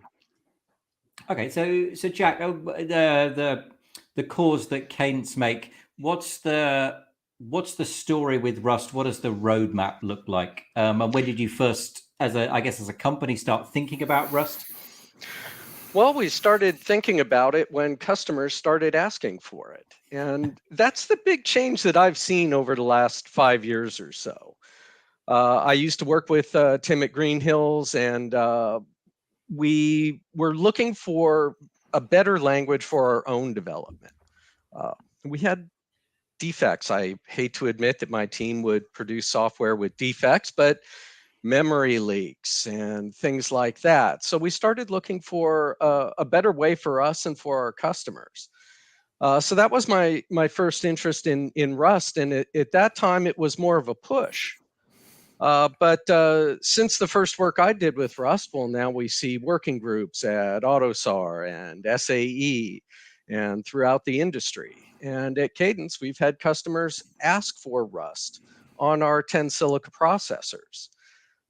You mentioned the Cortex-M. Tensilica, because it's a configurable processor, can be used in a lot of environments. And one environment is a microcontroller.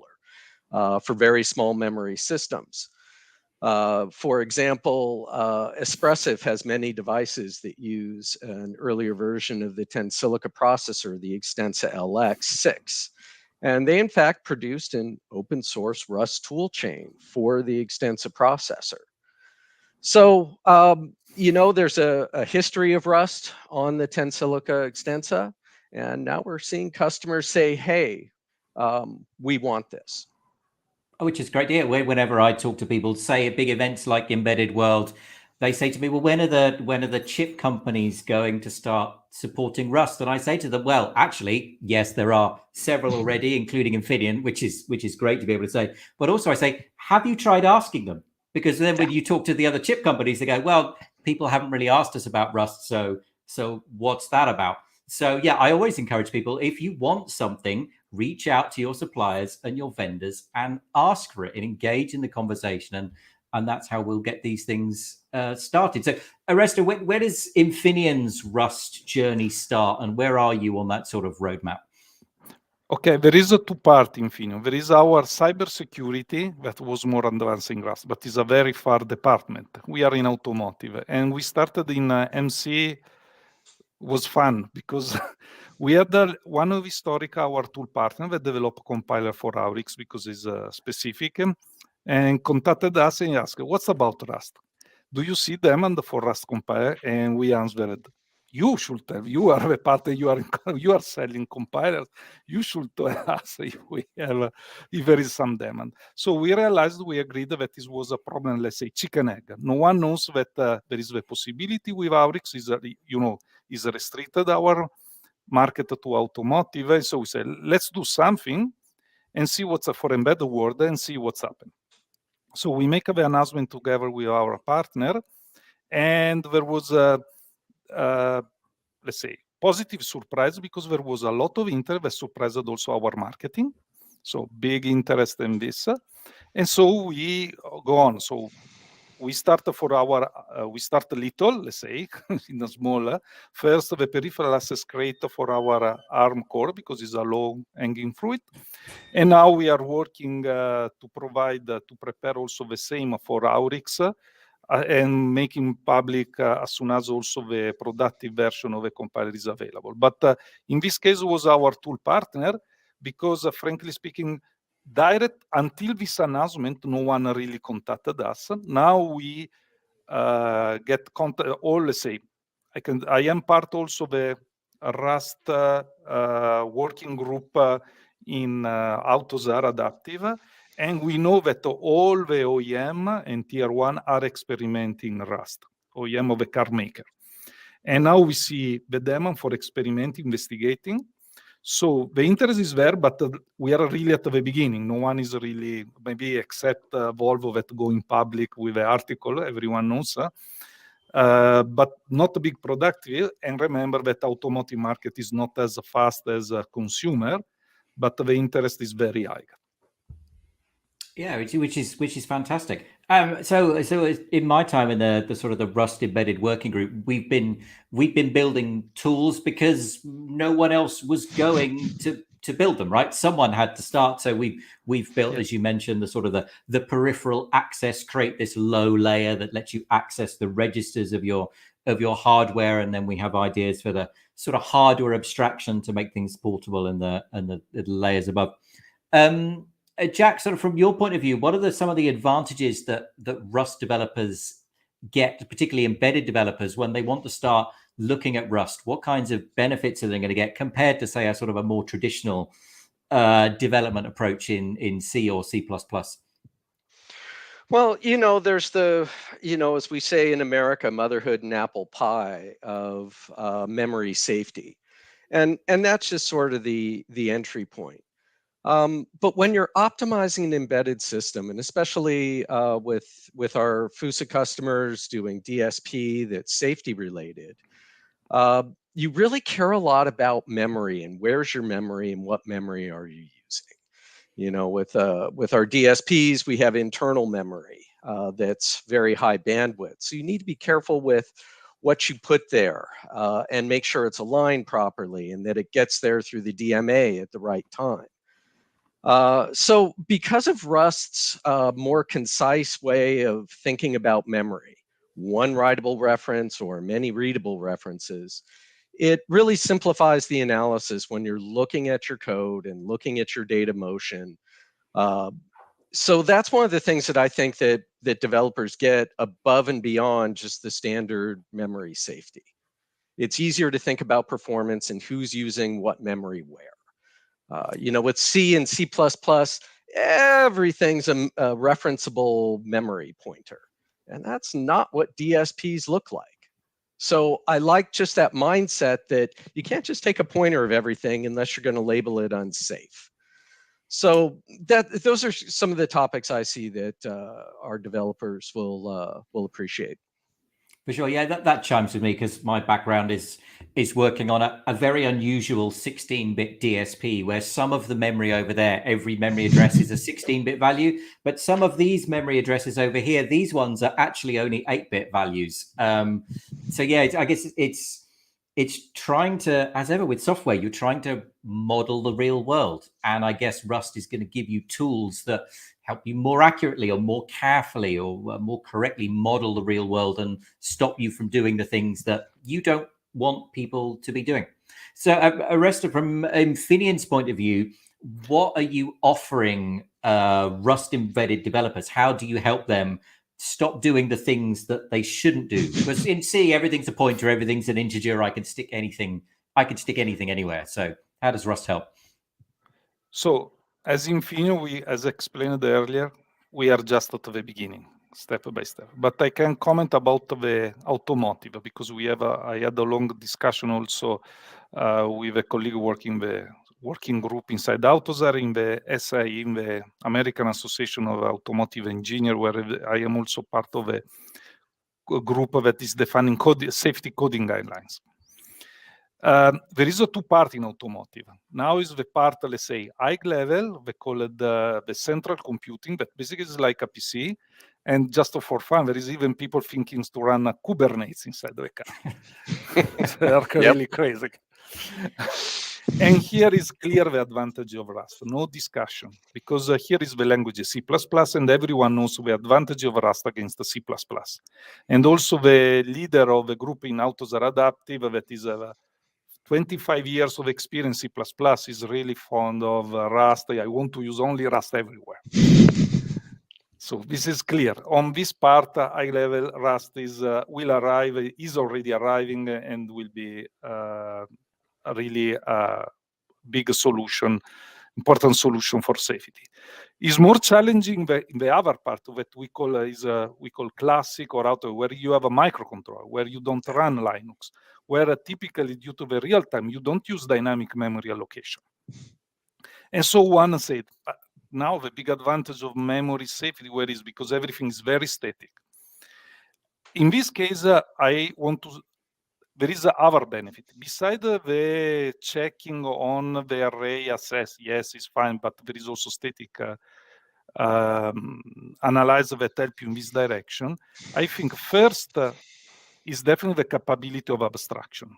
But this benefit requires that your engineer is a software engineer and not a typical electrical engineer. Because the benefit of C, because still there is a lot of applications, you use a C and not C++, because you don't need so much abstraction, and you want to be predictable what is the binary code that you get.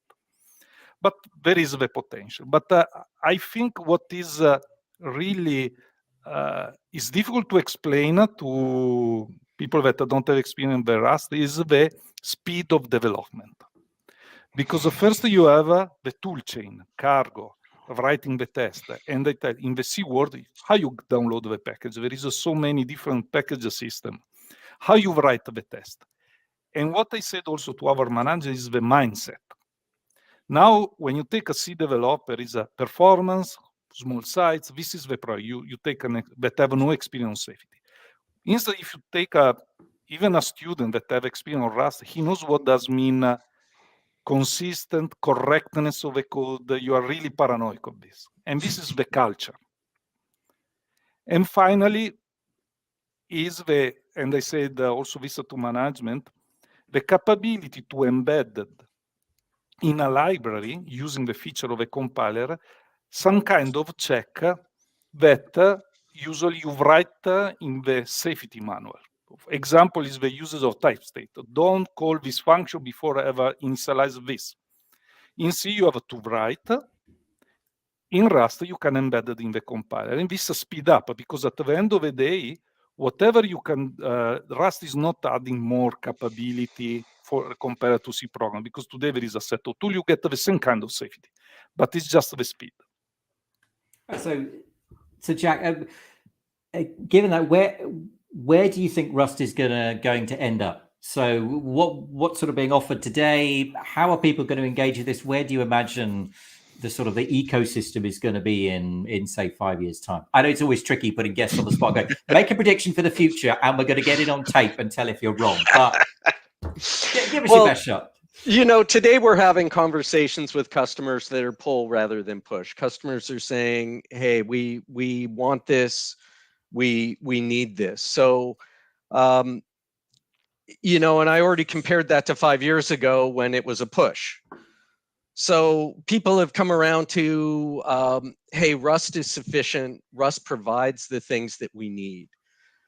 So where's it going to go in 5 years? Well, you know, I think that as people see the benefits, some of which Oreste talked about, like the package management. Oh, dealing with that in C and every different customer. You know, I've seen build systems that are Windows batch files calling CMake, calling NMake, and nobody knows how they work. And you know, there are multiple build systems for Rust. If you're doing Rust development in the Linux kernel, it looks a little different. But, you know, having that package management first and learning that the lessons that our friends in, dare I say, web development have learned about package management. And bringing that to embedded developers, it just makes life so much easier. So where are we going to go? We're going to go to actual adoption and not just, hey, this is a really cool thing.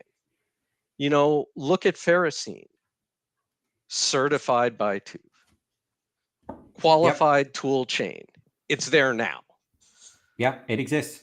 For sure. A build system horrors. I worked on a build system once that involved piping a make file through a Perl script, which then did variable substitutions on the make file before giving it to make. Yeah, it's amazing what engineers can do when they need to. But we fixed that now. We've got cargo. So Oreste, final few words from you. Where do you see the Rust story going next? Now, let's say, definitely the safety, as was already said, because when I talk with our colleague, I say this, the last roadblock in the safety is that to prove that it's possible to certify the compiler. And now Ferrocene solved this problem. Now, managers in big company do not have excuse about, but where's the standard? Where's the tool chain? Yeah, it's there. So this problem solved. So I expect that next year will be much more interest. There is, I hope, I cannot be sure, but start to be concrete, real productive application in the safety. I hope that become public because a lot of automotive work, they don't disclose how they work. And so this is a growth, steady growth. Not, I don't expect a big surprise, but really a growth that is steady and improving. This is my expectation. Nothing. Now we will not get so big a surprise. But this is my expectation.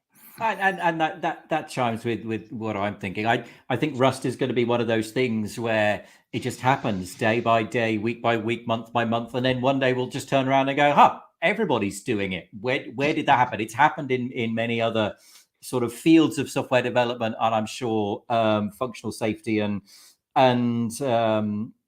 I know automotive and things like that. It'll be like smoking in restaurants. It'll be like, wow, did people really used to do that? I can't believe they just used to deal with raw pointers. Yeah, no, it's fine. We qualified it. We've made vehicles made out of that stuff, but we've got cool new tools now, and we want to share them with everyone. So thank you very much, Jack, Oreste. It's great to have you here. This has been my last panel. So now let's have that music we promised you, and we'll be back with another panel later on. Thanks, everyone. Bye See you bye. again. Bye. Bye-bye. Bye-bye.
Hello and welcome back.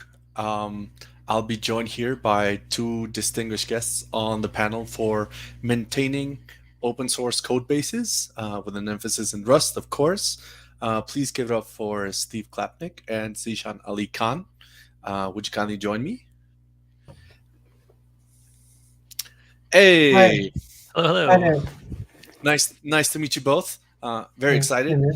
We just had a really cool announcement. It's also super exciting because we get to talk about cool stuff that my coworkers did, and it's open source, so I get to share it with everyone. Yeah, that's always amazing. Right. For those of you who don't know, I'm going to present both of the panelists here. Steve came to the Rust community from the Ruby community and has been known to have provided a swath of learning materials, documentations, conference talks around the Rust experience. Probably one of the first talks I ever saw or heard about Rust was from you, Steve. So this is coming full circle for me. Awesome. I shared this in some of the Spanish-speaking channels, and they're like, Steve Klapnik, cool person. So yeah, awesome. Steve is currently an engineer at Oxide Computing, and I heard a few podcasts. Oxide and Friends. So I'm gonna try and sneak in some cool takeaways from some of the episodes I heard that you were in. Next panelist, Zishan Ali Khan, is a proficient Rust coder and expert Linux dev since more than 20 years ago, an open source enthusiast, part of the Berlin hacker scene.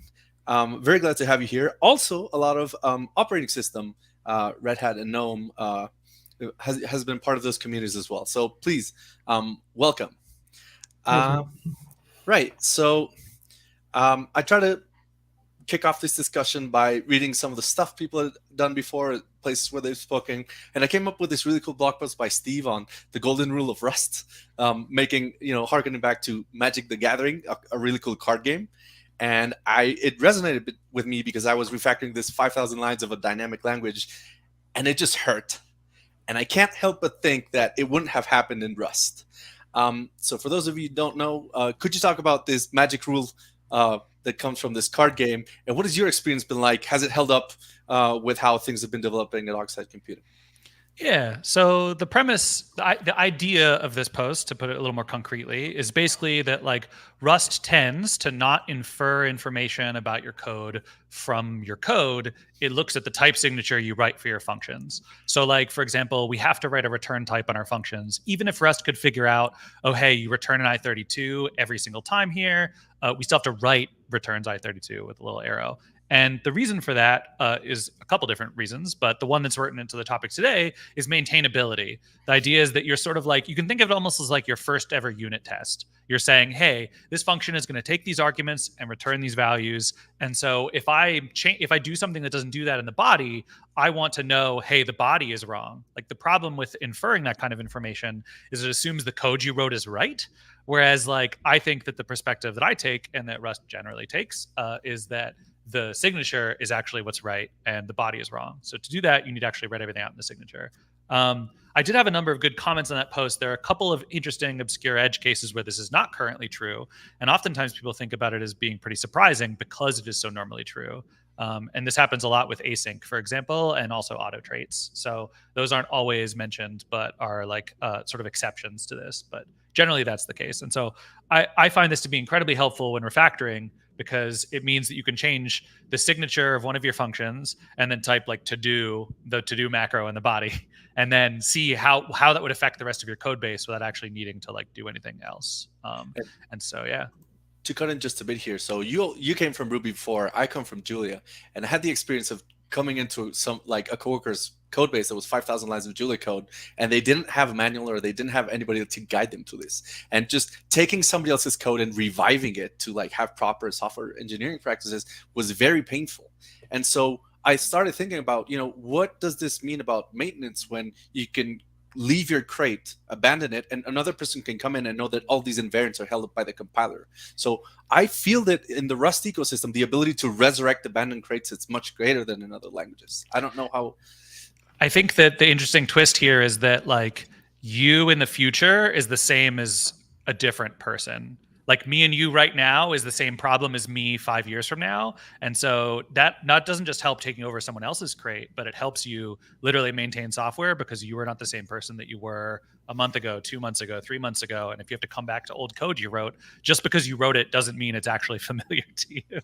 Right. And so with that, I'm going to pivot to our other guest, Zishan, because, part of when I was looking up, what are cool things I could ask Zishan?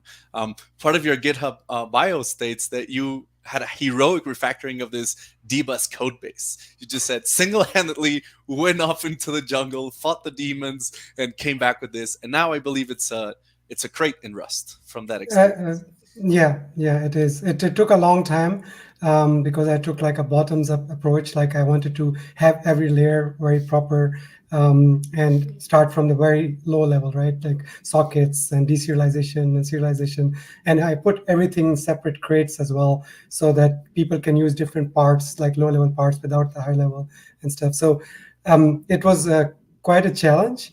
Especially mapping Skade to dbus. It just wasn't a good match, actually, to be honest. But I will not go into details. Of course, you can see my talks for that. But yeah, the difference I have from your perspective and from Steve's perspective is that I didn't come from dynamic languages perspective, like background, right? I was doing more C and then also this language Vala. They are all like sort of strongly typed. They're not really as strongly typed as Rust at all, but compared to Ruby and many other kind of like dynamic languages, I don't know Ruby actually. It is a lot. There are a lot more. So for me, the main thing was the tests. So in C, writing tests is super hard. And there's not even a standard framework for it. And even the frameworks that exist, each time I looked at them, I was like, I don't know how to use it. Let's just not have tests at all. So most of my software that you will see before I started doing Rust, there will be no tests. I'm sorry to tell you. There will be in some places where it was really needed and it was not that hard. I did add tests. But I cursed it all the time. But with Rust, I was so blown away that I don't even have to write the test. I just have to write the example code, and then it becomes the test. So if I abandon a crate, someone takes it, they'll be sure that I have so many tests that they can be very certain that they're not breaking anything with their new changes, and it would be much easier to take over the maintainership than the C projects. It has happened to me with the C projects, and people were not having an easy time trying to maintain them. So yeah, I hope that answers the question. Oh, that was fantastic. Thanks. So something else that I've noticed here is that like there's that experience of like I have to go on and be the hero, right? It's just like I just have to like bring up this code base by myself. But like zooming out, like the ability for tooling to sort of raise the floor of what like the crappiest Julia code I've ever seen just looks like somebody went off into the woods and learned programming all by themselves. The crappiest Rust code I've ever seen that runs is like relatively all similar, right? Like there's just like a skill level that's been raised from all of these tools. That's pretty interesting. Go on. Sorry. No, one thing I wanted to mention was that we only hear about good things, right? When all of us Rustaceans are talking, we are always talking about the good part of Rust. But when we think about maintainerships, there's a bit of a dark side as well in Rust that I wanted to mention, that I have noticed at least, is that it's so easy to publish crates and to create new crates, not just publish, like just creating new crate is super easy compared to many languages, right? And that's a very good thing, but at the same time, it happens a lot that, at least I have seen this, that for example, when I announced ZBus, right?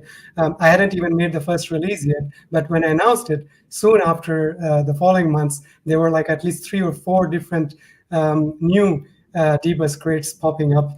They were not doing that beforehand, but after that they started doing it. Is because it was so easy, and they thought, okay, instead of me having to see what this guy is doing and what code is he writing and how is he designing the API, I'll just do it on my own and it will be fine. And because of that, there's a lot of this clustered developments, and a lot of these crates they never go anywhere. Maybe they will get a few releases and then they're abandoned after that. So the efforts are not combined. you know what I'm talking about. It's a bit of a shame that so much of the talent gets wasted because of this. That could have been put to really good use. Yeah, see, like this is like a cultural difference, I think, from the sort of C and systems space and the like Perl, Ruby, Python, JavaScript space. Because like Perl had CPAN forever, and Ruby modeled Ruby gems after CPAN, and like and then NPM, you know, even further. And so like this idea of like making it really easy to release software, like it's true. I think that there's sort of an implicit assumption in what you're saying that doesn't end up actually being the case, though, which is that a lot of times people don't actually want to work together, and or they spend more time trying to like consolidate efforts than it is just to like do similar projects and see which one wins. So like I do agree it would be nice if there was like only ever one canonical thing for the thing, but I don't actually think that's achievable in practice. And so I feel like that's an interesting goal, but I'm not sure it's like actually accomplishable. And I think it does happen sometimes that people put up with bad libraries when you make it harder to create alternatives simply because it'd be so much work to make an alternative that there's like no reason to do it. Sometimes that's a good thing and sometimes it's not, but just like it is what it is. Yeah, just to clarify, right? Like there are times when there is a very good reason to create your own thing. Like for example, that's what I did with ZBus, right? There was a library already. It was a wrapper around the C API, and I did try my best first to use that crate, and I even contributed back quite a lot. So as long as that part is there, it's all good. There's also failure modes too, like us making Ruby bindings. I was involved in like 3 or 4 different crates to make bindings to Ruby, and those basically all burned out independently, and we never really got a unified interface. So there's like absolutely, I definitely understand you're not saying it always goes this way, and I also want to make sure that like I'm not saying it always works out well my way either. Yeah. Right. Awesome. Yeah, definitely voting with your feet tends to like hopefully people will follow the good thing, but we're gonna have a lot of like people wandering off and charting their own paths. That will definitely be hard. I also wanted to ask you, Zishan, that in this area of maintaining, you've been part of operating systems groups. You've been with Red Hat and with the GNOME community.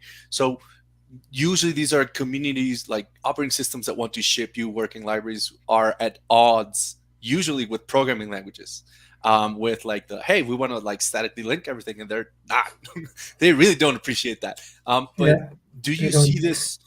Do you see that there's like, if that's the basis, do you think that maybe there's been a development towards like a more harmonious situation in the future? It's very hard to answer you in 15 minutes or less, but I'll try my best. I think there is some point to that. Definitely what distro folks are saying that, oh, we don't want to statically link everything in the whole world and all that. But there's also the fact that distros, the way they work, it's really, really old way of doing things. They typically want to package everything. They think in terms of packaging, which is not wrong. I'm not saying that, but it just doesn't match up with some of the modern tooling, like some of the modern languages, how they work. And it's not just Rust, right? There's multiple languages that work that way, that they statically link everything, all the APIs and all the libraries. So there's definitely some people working on making it easier, making it better. But I think this problem will not be solved by one of either the distros or us adapting. I think we'll have to come together and find solutions together.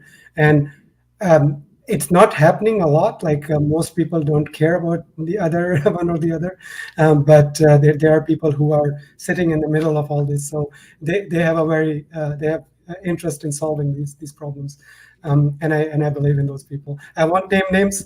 I don't think they want to be named, but they know who they are. And so if we're not harping, but rather acknowledging that there's some old ways. There's definitely some incredibly new ways from software, but to hardware, right? Because we have a full Rust stack at Oxide. And so how does that future-proofing thinking match up to like the, hey, this is how we used to do it in the past. Now, maybe we can reinvent the world, right? we have the stuff. We're building it. I mean, one of the things is like, just to be clear, Oxide uses an incredibly deep amount of Rust in the boot process, but at some point we do use Illumos, which is written in C for managing VMs and doing all that stuff. But like the lowest levels up until we boot into that is, as far as I know, either vastly majority or all Rust code. And so like it is true on some level that you can do these kind of things, but it also requires like certain trade-offs. So the reason that we can do this is because our customers are basically running virtual machines on our hardware. They're not running arbitrary user programs in it. I mean, they are inside the VMs, but like if you think about it in terms of like what is the interface that we're exposing to our customers, it's not x86, it's not Unix, like there's no, API considerations. It's like, give us a virtual machine and we will run it inside a VM infrastructure. And that means that we can get rid of support for a lot of these kind of older technologies in the operating system stack because we don't need to support them, because our customers don't need them, because they're not relying on them. And so that's kind of, I think, the biggest problem with like reimagining the future in general, is that like there's an existing large body of software that people want to use that you also need to support somehow. And so you either need to build alternatives, which is like what the GNU project did in the 80s, for example, right? They saw commercial Unix and they said, we want a full free software stack, so we're going to just write a full free software stack.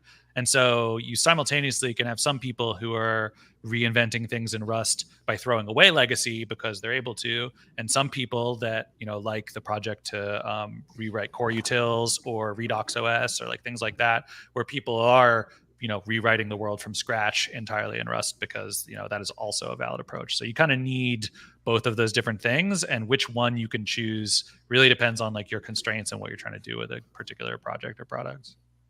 Thanks for that. All right. This panel is about to wrap up. Just want to let people know there's one more panel left before the program ends today. We're going to have some more music too. We have a few seconds left. Steve, Zishan, any parting words about like, this is your soapbox moment? Would you want anyone to know about what they should do in terms of maintenance, or people you'd like to hear from? I think maintenance is kind of difficult and hard, but it's also very rewarding. You should read Working Effectively with Legacy Software by Michael Feathers. In my worst maintenance moments, that book changed my life, and so I recommend it for everybody.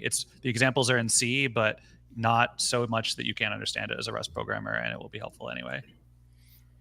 Thank you very much. We'll post it in the YouTube link just afterwards. Zishan and Steve, thank you very much for being with us. Zishan, parting words? Just what I said earlier, try to contribute to existing projects first. And if it can't work out and you need something different, then create your own crate. That's my suggestion. Of course, you can do whatever you want. Awesome. Yeah, well, it's been great to right. Thank you very much for being here. It's been great to hear from both of you. Take care. Thanks for having me. All See right. ya. Thanks so much. Bye. You too.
And we're back.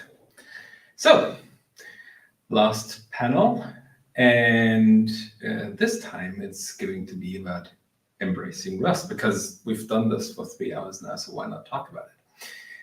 And my guests will be Till from KDAB and Amit from ThoughtWorks. Oh. Hello, everyone. Hey, do you both want to give a short introduction? Amit, maybe you start. Sure. Hi, Florian. Hi, Till. I'm from ThoughtWorks. I'm currently working in ThoughtWorks and part of software-defined vehicles group at ThoughtWorks. My background is from embedded software development. I started my career before Rust existed, unfortunately. And as you can imagine, most of my career I have been writing code in C and C++ for embedded systems. I worked for a variety of embedded systems, starting with 8-bit microcontrollers, very low-level drivers, UART, I2C, and so on. I worked in middleware, embedded Linux-based systems where I was writing middleware applications. And now at ThoughtWorks, being part of software-defined vehicles team, this is where I started seriously looking at Rust. I enjoy learning and seeing how Rust is evolving in automotive domain. That's about me. Thanks. Till, a little bit about you. Yep. So I'm also old, which means I also grew up on a diet of C and C++ and low-level stuff. Studied in Linux very early on. The last 20 years I've spent at KDAB or KDAB. We're a consultancy. We help people make embedded devices, often with a UI, not always, and building large cross-platform desktop applications. So scientific stuff, particle accelerators and biology and chemistry and things like that. Yeah, and I personally have started looking at Rust for a while because, well, I think nobody who has done C and C++ for a while can deny that it has its pains and warts. So, you're kind of always defending it to all comers, but at the same time kind of looking for ways that life might be less painful. And that has led me personally towards Rust, and us as a company also. We are usually using C++ mostly in our work, but we have a growing and enthusiastic group within the company that has championed Rust for quite a while now. And we've started contributing to Rust, became a member of the Rust Foundation, starting to write our own crates, contributing to other crates, and embracing Rust more and more. And now we're kind of waiting to see not if it becomes more of a thing, but rather when or how quickly. So I'm personally fairly convinced that it will become even more relevant than it already is. And we as a company also are, but to me the big question is like, what's the acceleration of that, or what's the velocity of this adaptation in the industries that we work in? So yeah, that's where we're at the moment. On the topic of age, quickly, I actually avoided that. I studied embedded systems, but then went into data center operations, did Ruby until Rust became available on microcontrollers. So,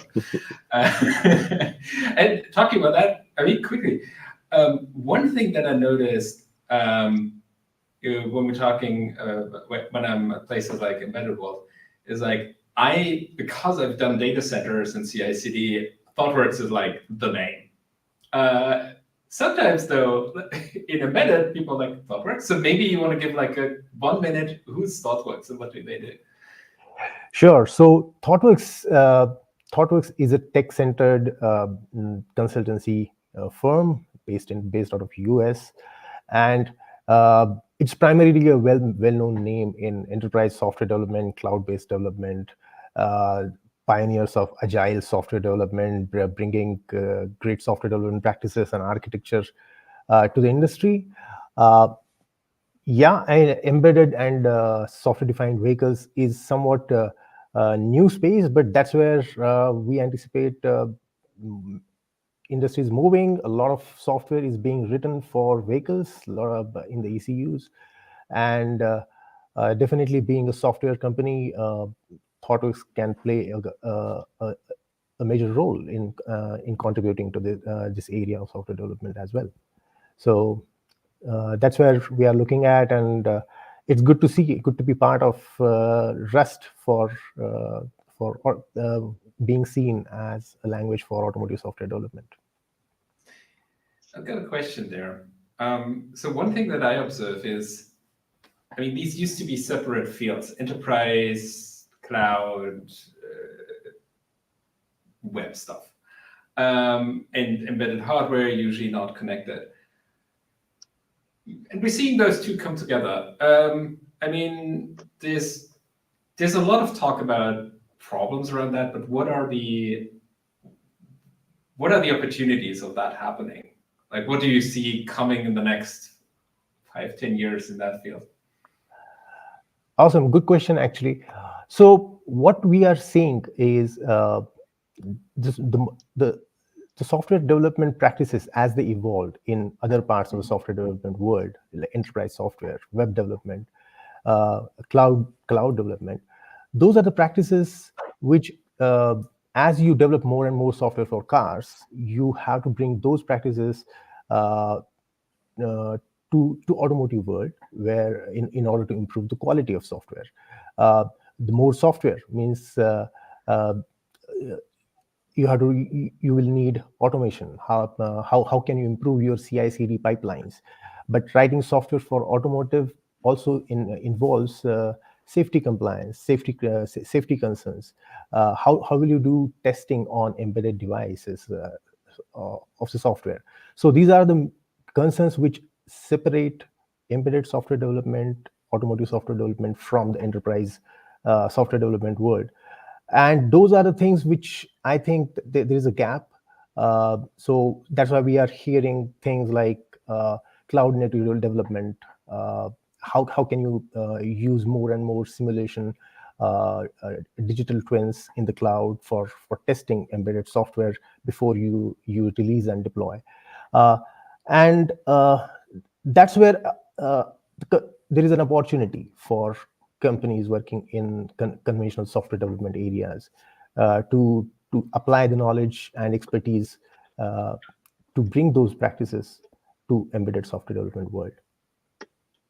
Yeah, I would second that. There's an interesting convergence that we're seeing. At one level, it's at the language level, right? So for the first time, with something like Rust and WebAssembly and things like that, all of a sudden we're starting to have tools that are actually applicable across a wider range of target domains. Whereas previously you had like your C people doing embedded microcontrollers and your whatever Java, Ruby people doing web stuff. Now these kinds of things are converging a little bit. But maybe more interestingly, what Amit hinted at was that the practices are getting bridged between those domains. So from a kind of arrogant C++ embedded developer point of view, we were always like with a little condescension looking at web developers saying, oh, this is basically script kiddies writing, shoddy JavaScript and PHP. I'm exaggerating, obviously, but there's some of that. And all of a sudden, there's a realization that, a lot of what has made the web really successful and, the people who make software for the web and for the cloud have become really, really good at it, like in terms of DevOps, in terms of tooling, in terms of separation of concerns, quality, CI/CD, all of this stuff. So ideas from how you do development for the web or the cloud currently, or even for mobile apps, definitely make a lot of sense in terms of quality, as Amit mentioned, but also in terms of efficiency and just modern workflow, applicability of skill transfer from among individual developers and among teams.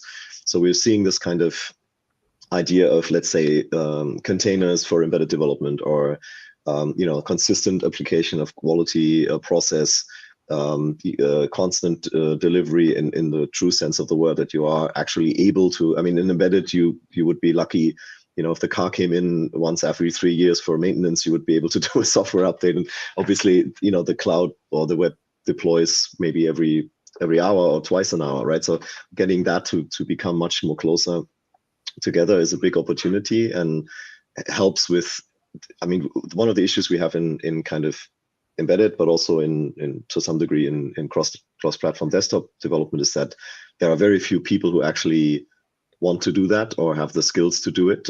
So acquisition of talent is one of the biggest limiters that our customers see, that we see as a company, and ThoughtWorks, I would be very surprised if it wasn't true for you too. So the ability to actually leverage talent and skills and software development practices from other areas, particularly the quickly growing ones like the cloud and the web and apps, is hugely beneficial to the embedded space. And that's where Rust is kind of very interesting, because it allows that skill and knowledge transfer to happen a little bit more easily, because there's one less thing that you have to drop when you're going from, let's say, you've been doing Rust on the cloud, and now you're going to Rust on embedded. At least you can bring your language along, and you don't have to go back to C and then try to do all the modern best practice stuff with a language and a tooling that you have in C and C++, which is very much not set up for this. So I think this is enabled partly by Rust in terms of its tooling and its development workflow, because it allows these best practices to carry over into these new spaces. Does that make sense? Yeah. Question that forms in my head that maybe what I had a conversation at a conference at some point where someone was complaining about that they don't have these kind of fancy CI/CD workflows that the cloud has, and the point we reached was actually, well, during the last 10 years, the only thing we cared about was an x86 server. That was our scaling component, our deployment component, and everything. Suddenly we're talking about all kinds of systems, with people talking about tri-cores, power PCs, all of these kind of things. So, I mean, and that kind of poses a challenge.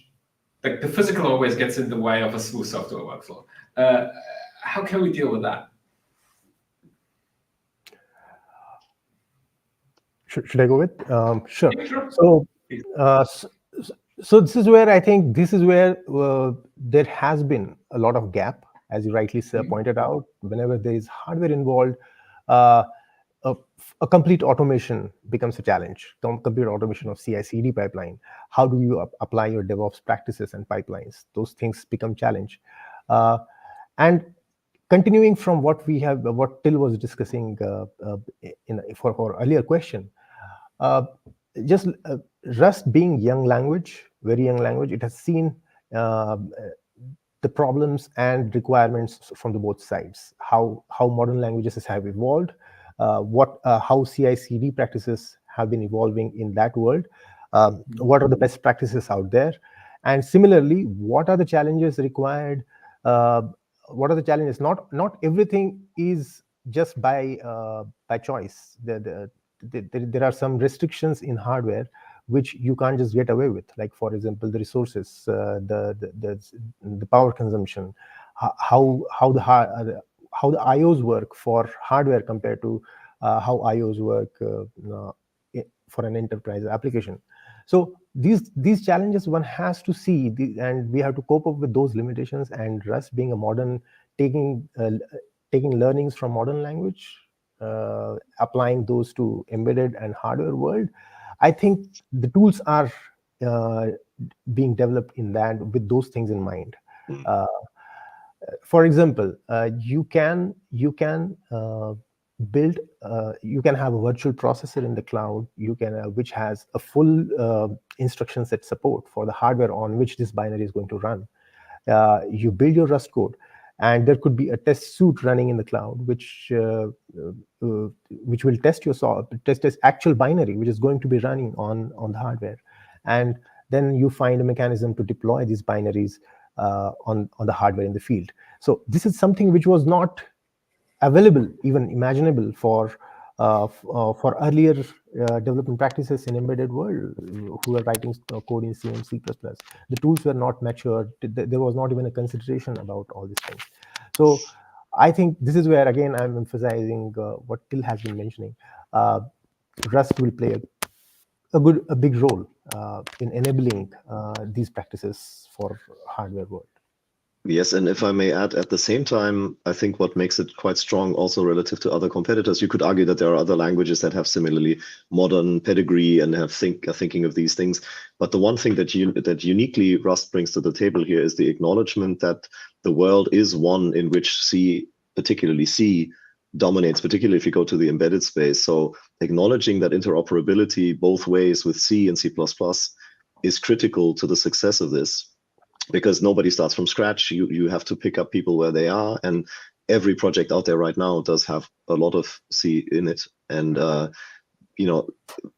thinking of that as a core kind of attribute of the language, this deep low-level interoperability with C, I think is a big differentiator, because it enables this incremental sort of adoption, which is an absolute necessity in the real world. Because as much as let's rewrite it in Rust is fun, the world out there is not going to just drop decades worth of C and C++ code, just like Mozilla didn't in the very beginnings of Rust. Neither will the automotive industry, neither will the brake systems and the big cloud infrastructure systems just from one day to the next all be done in Rust. So I think it's both, right? It's the fact that it's a modern way of doing things, modern facilities, tools, processes, mental models of things, combined with this deep commitment to interoperability with the legacy code. I think that's really the critical combination. Nice, thanks. I have one last question with like all of these things merging together. For people who plan processes, is this fun currently?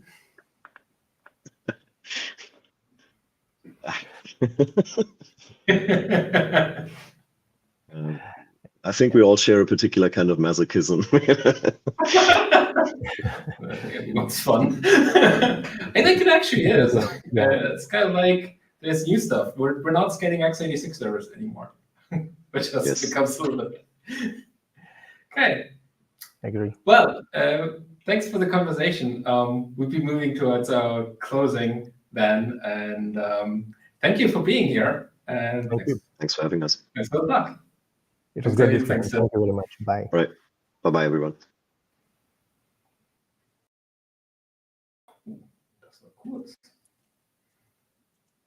Hey, Florian. Sabine. How was your birthday party? Was this everything Good. you hoped for? Interesting conversations. Yeah, all I hoped for. I knew the announcement already, but Spoilers, I'm sorry. We couldn't make it a surprise birthday party for you. It's a little hard when you're the managing director. Yeah, no we had a surprise great, product releases, please.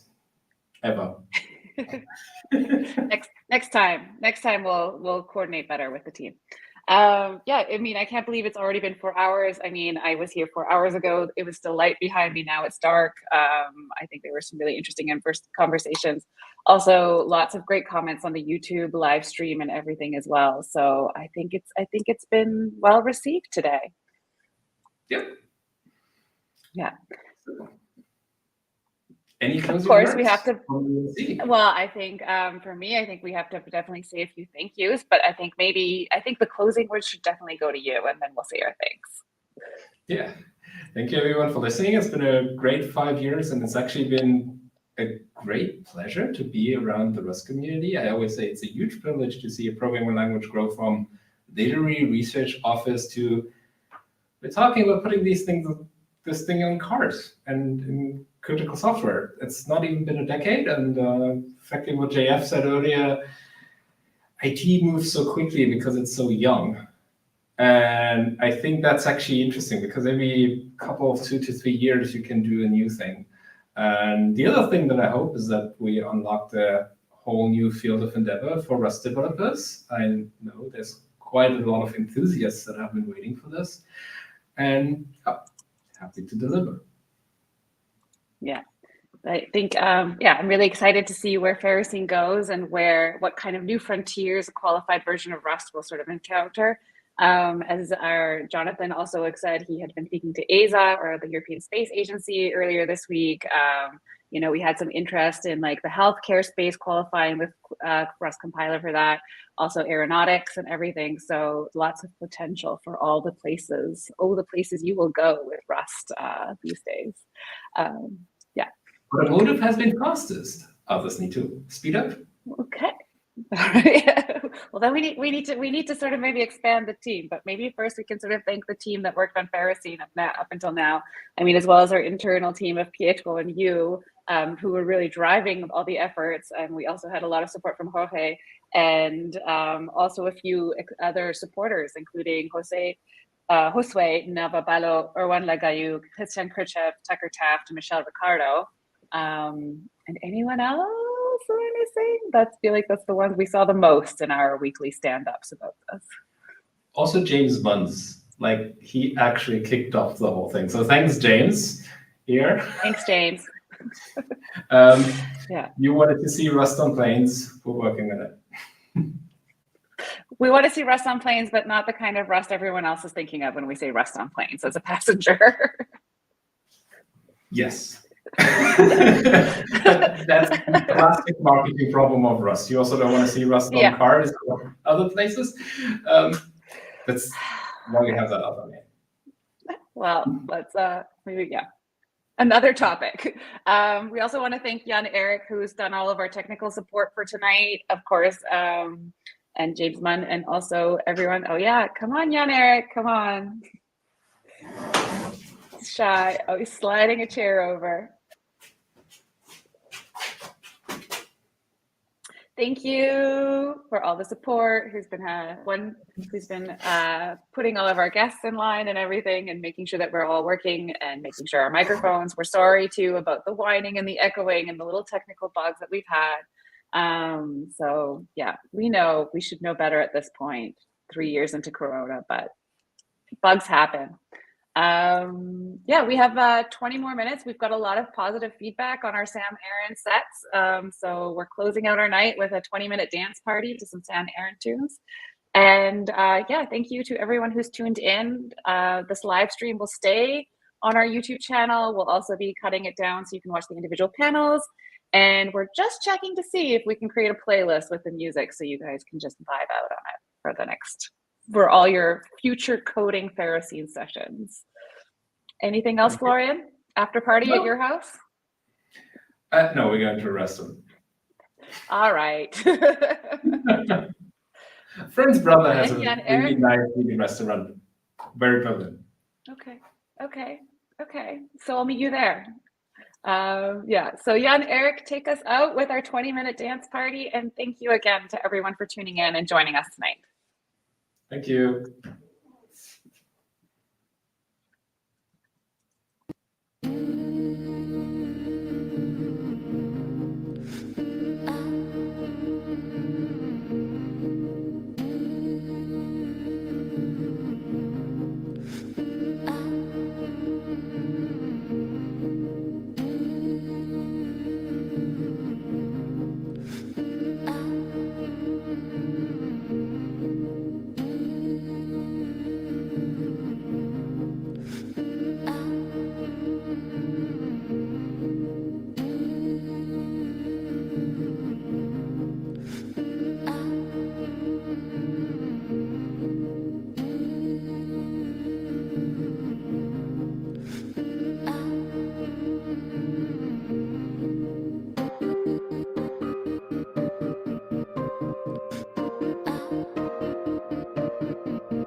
Till twilight washes over us.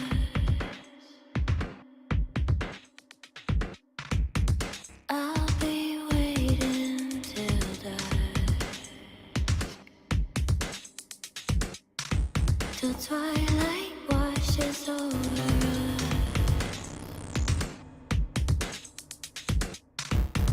I'll be waiting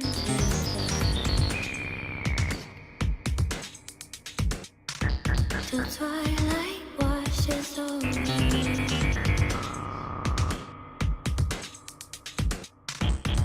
I'll be waiting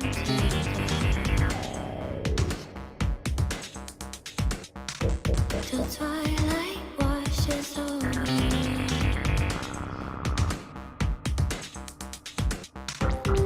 I'll be waiting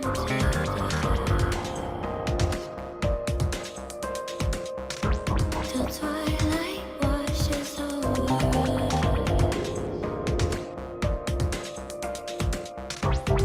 I'll be waiting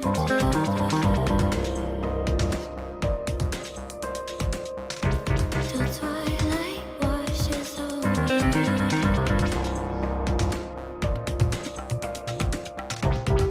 I'll be waiting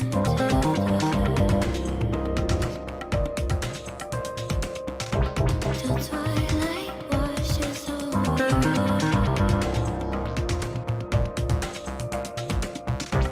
I'll be waiting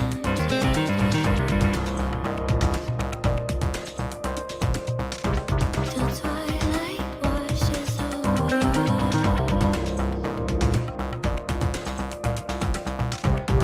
I'll be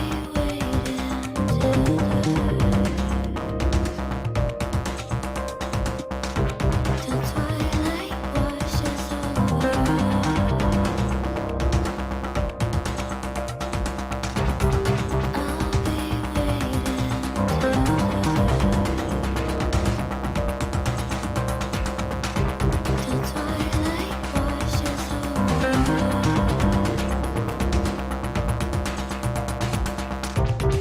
I'll be waiting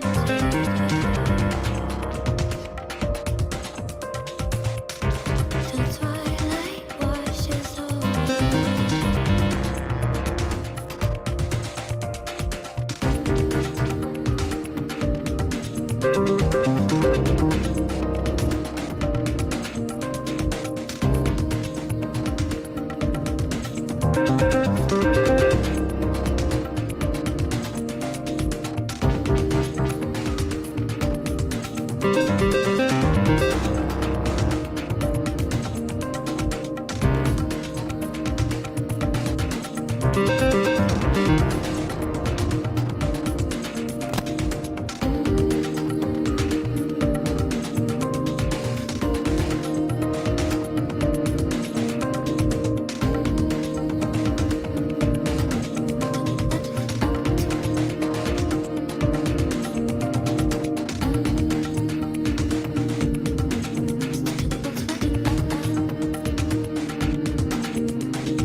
till twilight washes over us.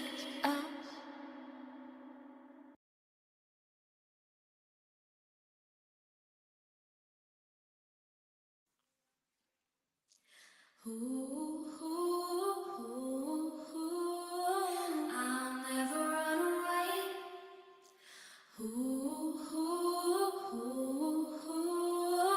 I'll never run away from